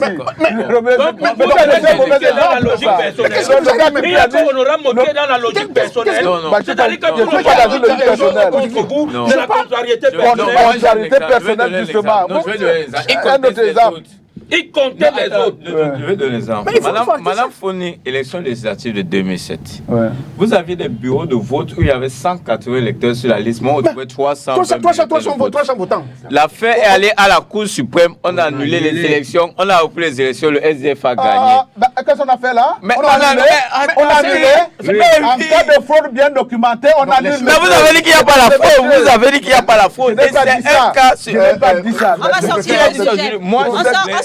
C'est-à-dire, bon, Madame Foni, est-ce qu'elle aussi, là-bas, c'est un cas de contrariété? Moi, je veux comprendre. Est-ce que là-bas aussi, c'est un cas de contrariété? Tout ce qui est logique, c'est ce qui y a la fraude électorale. Nous avons fait des propositions je ne sais pas la pour qu'on mitige, pour que l'ensemble des acteurs se retrouvent. J'aimerais, messieurs, en une minute mais chacun. Vous ne voulez pas entendre ça, Mais on va continuer à en Merci parler. Alex Gustave. En une minute chacun. En une minute chacun. Et si on assistait à la reconstitution du groupe, du Septentrion, est-ce que cette thèse pourrait tenir et changer les choses en une minute d'abord, mettre le dieu avant vous. Difficile d'arriver à une reconfiguration du groupe du Septentrion. Pourquoi? Parce que vous voyez les deux cadres que j'ai cités tout à l'heure, chacun veut faire cavalier solitaire. C'est vrai que ça peut être quelque chose, qu'est-ce que je veux dire? Ça peut être du chantage ou alors le fait de se vendre un peu cher sur le marché politique en attendant qu'on initie quelque chose comme ça. Mais pour le moment, c'est très difficile. C'est très difficile de penser que on peut arriver à la reconstitution du Septentrion, autant pour moi. Tout à l'heure, je vais revenir sur... On sort de ce sujet d'identité rapidement. Oui, je voulais dire que ce que le grand frère Alex Zébazé dit, c'est Gustave, c'est ça? Oui, Alex Gustave. C'est tout à fait vrai. Que l'honorable cesse de nous dire chaque fois qu'il s'agit de la contradiction personnelle. On connaît que le RDPC... Contrariété personnelle. Ok, on connaît que le RDPC gagne les élections locales au Cameroun à travers les fraudes. Et justement, le sous-préfet de Bazou, je le cite, Aliou Fopou, l'ancien sous-préfet de Bazou, c'est dans le D. Il avait sorti une correspondance dans ce sens qui a fait le tour des réseaux sociaux. Donc, on peut la trouver, qui disait que lors des élections municipales et législatives de 2020, il a mis sur pied un système qui faisait de Bazou le nid du RDPC 1. Déjà, en faisant... Laissez-moi parler. Et voilà ce qu'il dit. En ne délivrant pas de certificat... J'ai dit, c'est ce qu'il dit. En ne délivrant pas de certificat de domicile. C'est une pièce très importante dans le dossier. Donc, quand il ne délivre pas de pièces personnelles, vous ne pouvez pas vous présenter. Autre chose maintenant, il accuse le préfet d'Undé, de l'époque, d'avoir falsifié les résultats. C'est-à-dire, il a appelé la chef d'antenne, c'était une femme, une grande sœur à moi, la chef d'antenne Elekam de Bazou, pour lui dire, venez à mon bureau à Baranté avec le représentant du RDPC, le représentant de l'ECAM et vous-même, et l'administration, il savait comment il devait faire. Venez à mon bureau avec des PV vierges. J'ai dit, c'est ce qui est dit dans... Et il a changé. Je vous dis que c'est dans sa correspondance. C'est tellement cruel, c'est tellement vrai que vous ne voulez pas croire ça. Voilà. Poléum, sur la même question. Vous ne pouvez pas croire parce que vous êtes dans le système. Ça vous arrange. Merci, maître. Vous êtes dans le système. Merci, maître. Et si on assistait à la reconstitution du groupe du Septentrion? Léla, avant de répondre à cela, il y a un élément très important dans la lettre d'Issa Thiroma Bakary. Il y a un passage que vous avez lu même aujourd'hui où il parle du chef de l'État, il fait une allusion au chef de l'État. C'est un passage extrêmement important. Pourquoi? Parce qu'ils sont en alliance, en réalité pas avec le RDPC, en dehors de la plateforme, ils sont en alliance avec le président Paul Biya. Et Issa Thiroma, il se rend compte qu'il y a probablement, peut-être, une certaine incapacité, ou bien que le président Paul Biya n'a plus le même poids qu'il avait au moment où ils ont commencé leur alliance, et il est peut-être en train de se dire que en restant dans cette affaire, depuis l'indépendance, une élection présidentielle pourrait se tenir sans la candidature du président. Très bien, il est membre du gouvernement, il a des informations qui lui indiquent que peut-être le président Paul Biya ne sera plus candidat, et s'il n'est pas candidat, lui Thiroma, qu'est-ce qu'il devient? C'est aussi ça une des questions fondamentales qu'il faut se poser dans ce sujet. Maintenant, pour la reconstitution du Grand Nord, je doute très fort que le Grand Nord puisse avoir une reconstitution comme autant lorsqu'il y avait une seule province du Nord qui était disloquée en trois. Et je suis prêt à mettre ma main au feu que dans les jours prochains, les semaines prochaines, le MDLA et NDP vont monter en puissance. Parce qu'en politique, quand vous perdez l'UNDP, le FSNC, vous repositionnez les autres pour qu'ils reprennent le leadership. Rapidement, sur la même question. Donc moi, je doute de cette constitution. Je vous ai dit que c'est une élection qui s'annonce, on va essayer de la gérer. Maintenant, vous semblez me faire croire que l'UNDP, c'est 2 ou 3 personnes. Non, il y a plein de personnalités. Non, je veux dire le Grand Nord. C'est 2 ou 3 personnalités. Non, c'est une mosaïque de personnalités. Je rappelle que l'UNDP est le parti le mieux implanté dans le Grand Nord. Non, c'est l'UNDPC, madame. C'est l'UNDPC qui est bien implanté au Nord. Et ça, quelle est la plus grande formation politique au Nord? Non, c'est le RDPC. C'est le RDPC. Vous disent qui? C'est le RDPC. Après maintenant. Je veux dire, une fois que le RDPC est sorti de la carte, le RDPC est sorti de la carte, quel est le plus grand parti? On les laissera eux-mêmes. Vous savez que c'est l'UNDP. Vous savez que c'est l'UNDP. Non, vous savez que c'est l'UNDP. Écoutez, madame. Si vous voulez raisonner de cette façon-là, les deux personnes qui semblent tanguer aujourd'hui sont de Garoua. Tout à fait. Je ne suis pas sûr qu'ils peuvent considérer Garoua que c'est le FIF. Et d'ailleurs, quand vous regardez l'UNDP, d'ailleurs, c'est au niveau de la Damaï qu'ils ont le maximum de l'aile électorale. Donc, tout ça également, il faut absolument relativiser. Impossible. Nous considérons que... Non, mais on ne sommes pas... On ne va pas commencer. Au RDPC, on ne spécule pas. D'accord. Demain, s'ils sont reconstitués, nous pensons que nous avons une assise au niveau de Alex Gustave, sur la même question. Nous allons réagir avec cette assise. Alex Gustave, sur la même question. Moi, j'ai observé que les partisans du changement dans le Grand Nord, qui sont un ensemble varié, multi-ethnique, transpolitique, c'est-à-dire qu'ils n'appartiennent pas à un seul groupe. Pour l'instant, aucun d'eux ne trouve que ce qui se fait là se fait dans l'intérêt du changement pour lequel il s'engage. D'ailleurs, nous sommes entretenus avec Sadou Aimé cette semaine, partisan du changement. J'en parle pour dire que, au-delà de la société politique, la société réelle, la société profonde dans l'extrême nord est extrêmement réservée aux arrangements politiques qui existaient jusqu'ici. Quand l'évêque de Yagoua parlait, l'évêque de Yagoua ne parlait pas à partir d'une posture partisane quelconque. Il parlait sur la base de ce que lui, en tant qu'élite sociale, élite sociale, il vit avec les politiques. Il voit la déshérence sociale, il voit les difficultés économiques, il voit la peine que les citoyens ont, même pas à joindre le debout, mais à survivre dans un environnement. Ces personnes-là, la question du regroupement du Grand Nord, moi je n'y crois pas. Très bien. Je crois que le Grand Nord, ou des citoyens, des populations du Grand Nord, de manière variée, même s'il y a une part de communautarisme dans certains discours que j'entends, mais il y a des citoyens dans ces régions, parce qu'il y a quand même 3 régions dans cette partie du pays. Il y a des citoyens qui considèrent que le pays doit profondément changer. Très bien. Et le pays changera profondément avec des offres politiques qui sont présentées par des personnalités, des candidats ou des partis politiques qui, pour l'instant, ne participent pas à la gouvernance. RDPC, quand conseiller municipal... Tout sauf Kiroma ou tout sauf le ministre... Quand un conseiller municipal demande au président national d'aller se reposer, Léon Taylor-Onana, puisqu'il s'agit de lui, soutient que le président du RDPC ainsi que le bureau politique sont illégaux en l'absence du congrès du parti depuis 2016. Paul Eyoum, pour un parti politique qui va aux élections, la tenue d'un congrès est-il obligatoire? Léa, vous savez, il y a souvent des positions que je prends, les gens pensent que peut-être je suis du RDPC, je suis du RDPC, c'est pas trop, mais parce que j'aime être constant et cohérent dans ce que je fais. Si moi, j'étais du RDPC, il demanderait un conseil de discipline pour exclure ce monsieur. Vous savez, quand vous adhérez à une association, vous connaissez ces tests. Ce qui fait, la lecture que je fais, les gens pensent que c'est une affaire de droit, machin, tout. En réalité, on ne peut pas débattre sur la légalité. On peut débattre sur la légitimité. Pourquoi pas sur la légalité? Parce qu'il y a bien une réunion du bureau politique. Le texte permet qu'au cas où il n'y a pas un congrès, le bureau politique peut s'asseoir et prendre les décisions. C'est eux-mêmes qui ont refusé la démocratie. Donc ils ont dit que des gens nommés par le président, ce sont les tests. Ils ont des gens qui sont élus à la base du président des cellules, le comité de base. Pour 5 ans, je crois, vous explique bureau politique c'est réuni en 2016.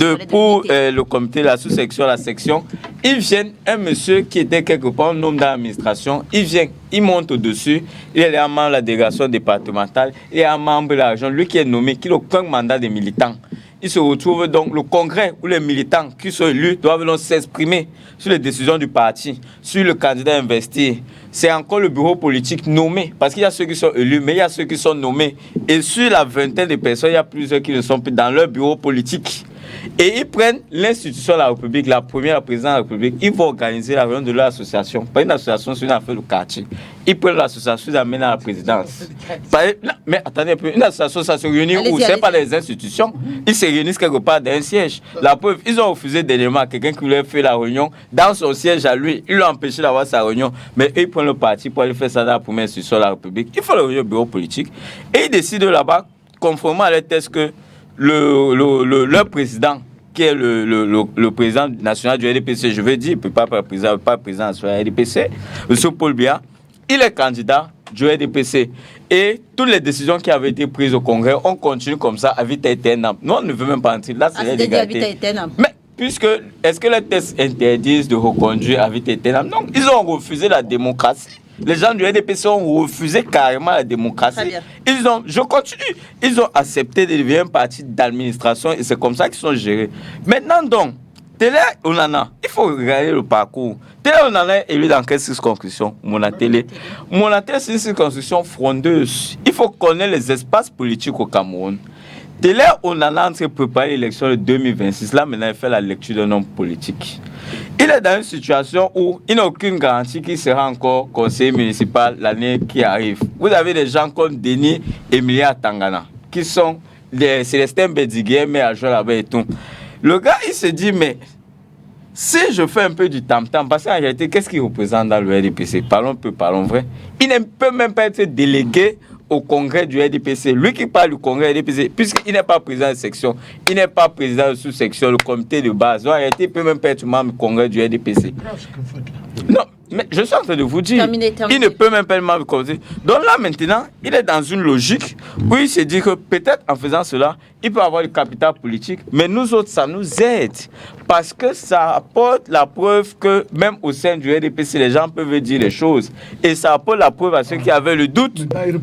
Très bien. Non, pour nous, merci pas pour vous. J'ai dit aujourd'hui à RDPC. Et donc, il remet en cause la légitimité et effectivement la légitimité du candidat du RDPC à l'élection présidentielle. Il n'a aucune légitimité puisqu'il n'aura pas été désigné par les militants de son parti comme les tests le veulent. Alors, sur la même question, Maître Lodjo, parce que Paul Eyoum n'a pas répondu effectivement à la question, pour un parti politique qui va aux élections, la tenue d'un congrès est-il obligatoire?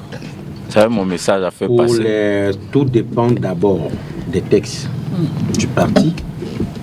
En ce qui concerne le SDF, on ne peut pas aller à une élection présidentielle sans convoquer le congrès qui désigne par voie d'élection le candidat du parti à l'élection présidentielle. En 2018, l'honorable président national, chairman Joshua aussi, était aux prises avec le camarade Fobin Chinda.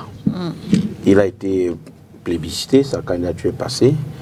Et en 2025, nous avons organisé au Palais de Sport à Yaoundé également notre congrès. Et faute de candidatures concurrentes, celle du président national, l'honorable Joshua aussi, a juste été retenu et par acclamation, il est devenu le candidat du parti pour l'élection présidentielle. Donc, un parti politique sérieux ne peut pas aller à une élection présidentielle sans... Et ça me permet de revenir sur le cas de M. Issa Tiroma Bakari. Je n'ai nullement vu où il a convoqué les instances de son parti. Allez, Gustave Azebazé l'a dit. Bon. Maintenant, relativement à ce que disait Paul Eyoum, je suis un peu surpris. Et quand Paul Eyoum dit M. Télé Onana ne peut pas être délégué de son parti pour le congrès. Et donc, vous ne connaissez pas les tests du RDPC. Moi, je suis un enfant, donc j'étudie les tests pour les torpiller. Il ne peut pas être membre. Allez-y, maître. Est-ce qu'on élit les membres? Il y a les membres pour un congrès. Il faut être président de section, président de sous-section. Ça, c'est les même le président de sous-section. Voilà, même le président, tout à fait, c'est le président de section. Et il y a les délégués statutaires. Il y a les délégués statutaires. Nous sommes d'accord, honorable. Ils sont délégués au congrès, les membres du comité central, les membres du bureau national, les présidents de section, les militants exerçant les fonctions parlementaires. Alors, non, pas tu continues. Ah ben je pas vous. Non, continuez, la plus importante. La plus importante. Les militants continuez, vous allez voir. Les militants exerçant les fonctions de président du conseil régional, les militants exerçant les fonctions de président des chambres consulaires, point final. Alors, il est... Mais je vous dis... Tu veux dire alors maintenant encore. Je continue. C'est-à-dire que même la lecture, vous ne me faites pas confiance. Pour ce qui est du SDF, au congrès, il y a les membres statutaires, il y a les membres élus. Très bien. Donc, non, les statuts ne sont pas statutaires. Arrête. Très bien. Écoutez, Terminez, maître. C'est pas le SDF. Terminez, maître. Et ce qui est sûr, si je prends ça, vous savez que c'est la législation en renvoi qu'ils font là. Très bien. On ne s'entend pas. Messieurs, Poléyoum, on ne s'entend plus. On ne s'entend plus, Alex Gustave. On ne s'entend plus. Allez-y, maître, allez-y. Alors, je disais que c'est très curieux ce que M. Youm disait. Rapidement. Si ce premier point de qualité de membres au Congrès est évacué, il faut dire que l'action de Télé Onana démontre une fois de plus qu'on est dans une autocratie. Vous ne pouvez pas dire que vous allez demander qu'on exclue quelqu'un qui défend ses droits. Il faut faire très attention. Monsieur Youm, il a saisi le juge des référés du tribunal de première instance de Yaoundé, centre administratif. Le juge des référés, c'est le juge du provisoire. Ça veut dire que quoi? On demande juste au juge des référés de constater que suivant vos textes, notamment l'article 18 et suivant, le président n'a plus la légitimité, non la légalité, la légitimité d'être là. Parce que depuis 2016, il est devenu illégitime. Très bien. À 5 ans après 2016, je veux dire 5 ans après 2016. Et maintenant, je vous ai dit, j'avais dit sur un autre plateau, ce serait difficile pour Télé de se faire entendre. Parce que celui qui gère la carrière des magistrats, c'est celui dont tu veux qu'on déclare qu'il est illégitime à travers l'institution qu'on appelle le Conseil supérieur de la magistrature. Il est inadmissible, je vous le dis. Ce serait très difficile qu'un magistrat du siège prenne sa plume et dit Télé, vous avez raison. Samuel Mota. Non, il faut. Non.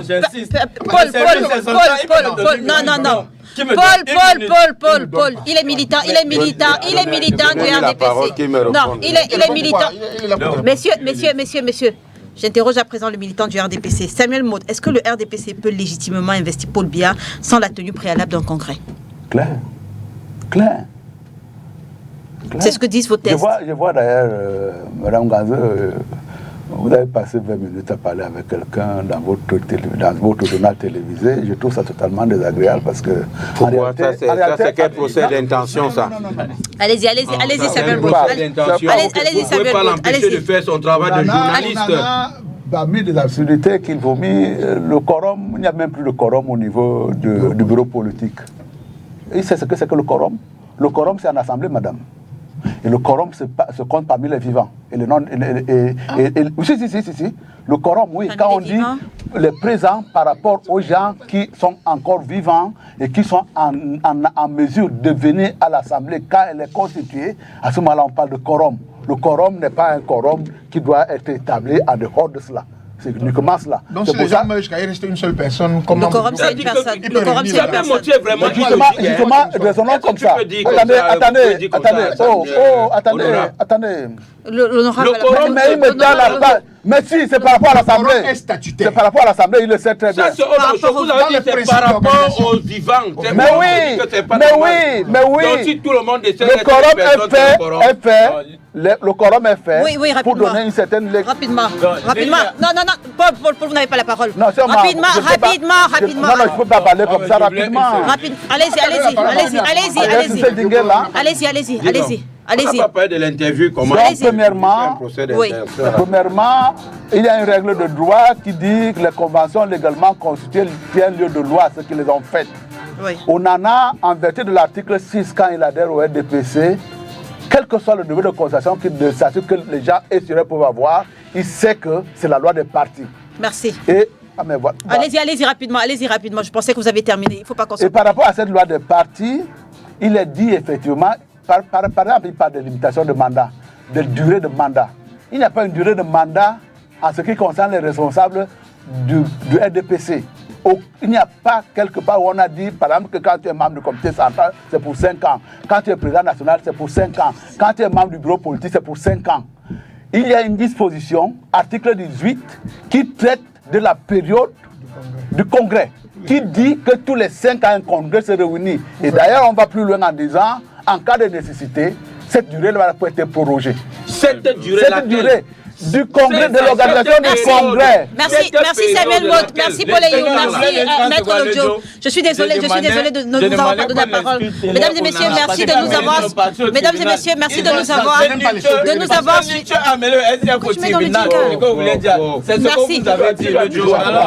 En une minute, messieurs, la réalisation nous fait savoir que nous avons encore 2 minutes. On a 2 minutes, là, mais je n'ai pas terminé. Oui, allez-y. Non, mais je vais terminer. Oui. Pas dans ces conditions-là. Allez-y. C'est le jingle qui m'a fait croire que c'était terminé. Allez-y. Oui, on n'a pas également l'obligation de mettre sous pression du jingle. Et donc, vous avez raison. Je considère qu'en réalité, Onana est dans une aventure en réalité qui n'a pas de sens. Absolument. Et d'ailleurs, là, il parlait de juge de référé. Le juge de référé peut trancher sur le fond, aller vérifier si la personne est encore en droit d'être président national d'un parti. C'est aller lire. Non. On saisit le juge pour 2 choses. Premièrement, qu'il y a une urgence. Et deuxièmement, quand il n'y a pas de contestation sérieuse. Dans le cas d'espèce, il y a forcément une contestation qui consiste à lui dire qu'on lui pose les statuts du parti. Lequel statut du parti ne peut pas être analysé à ce stade-là par le juge de référé parce que ce n'est pas son droit. C'est une fois, à partir du moment où vous êtes entré dans l'examen des statuts, ça veut dire que vous êtes en train de jouer sur le fond. Or, ce n'est pas du fond qu'il s'agit ici, là. Il s'agit de sauver de quelque chose qui serait en péril. Et dans le cas d'espèce, en réalité, qu'est-ce qui est en péril? En ce qui concerne Thérèse Onana, qui d'ailleurs j'ai découvert dans votre interview qu'il est au RDPC depuis 2019 seulement. Oui, alors? Mais il faut être sérieux. Merci Samuel Mott d'avoir accepté notre invitation.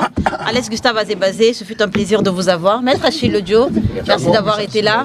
Poléyou, merci également d'avoir été avec nous. Mesdames et messieurs, merci de nous avoir suivis. L'émission est rediffusée ce soir lorsqu'il sera 21h30. Demain lundi lorsqu'il sera 13h30. On se retrouve dimanche prochain sur les antennes de Spectrum Télévision. Si bien sûr Dieu le veut, bon dimanche à tous. Dieu le veut pour toi. Vous avez chanté, vous avez dit la même façon. On n'a même pas son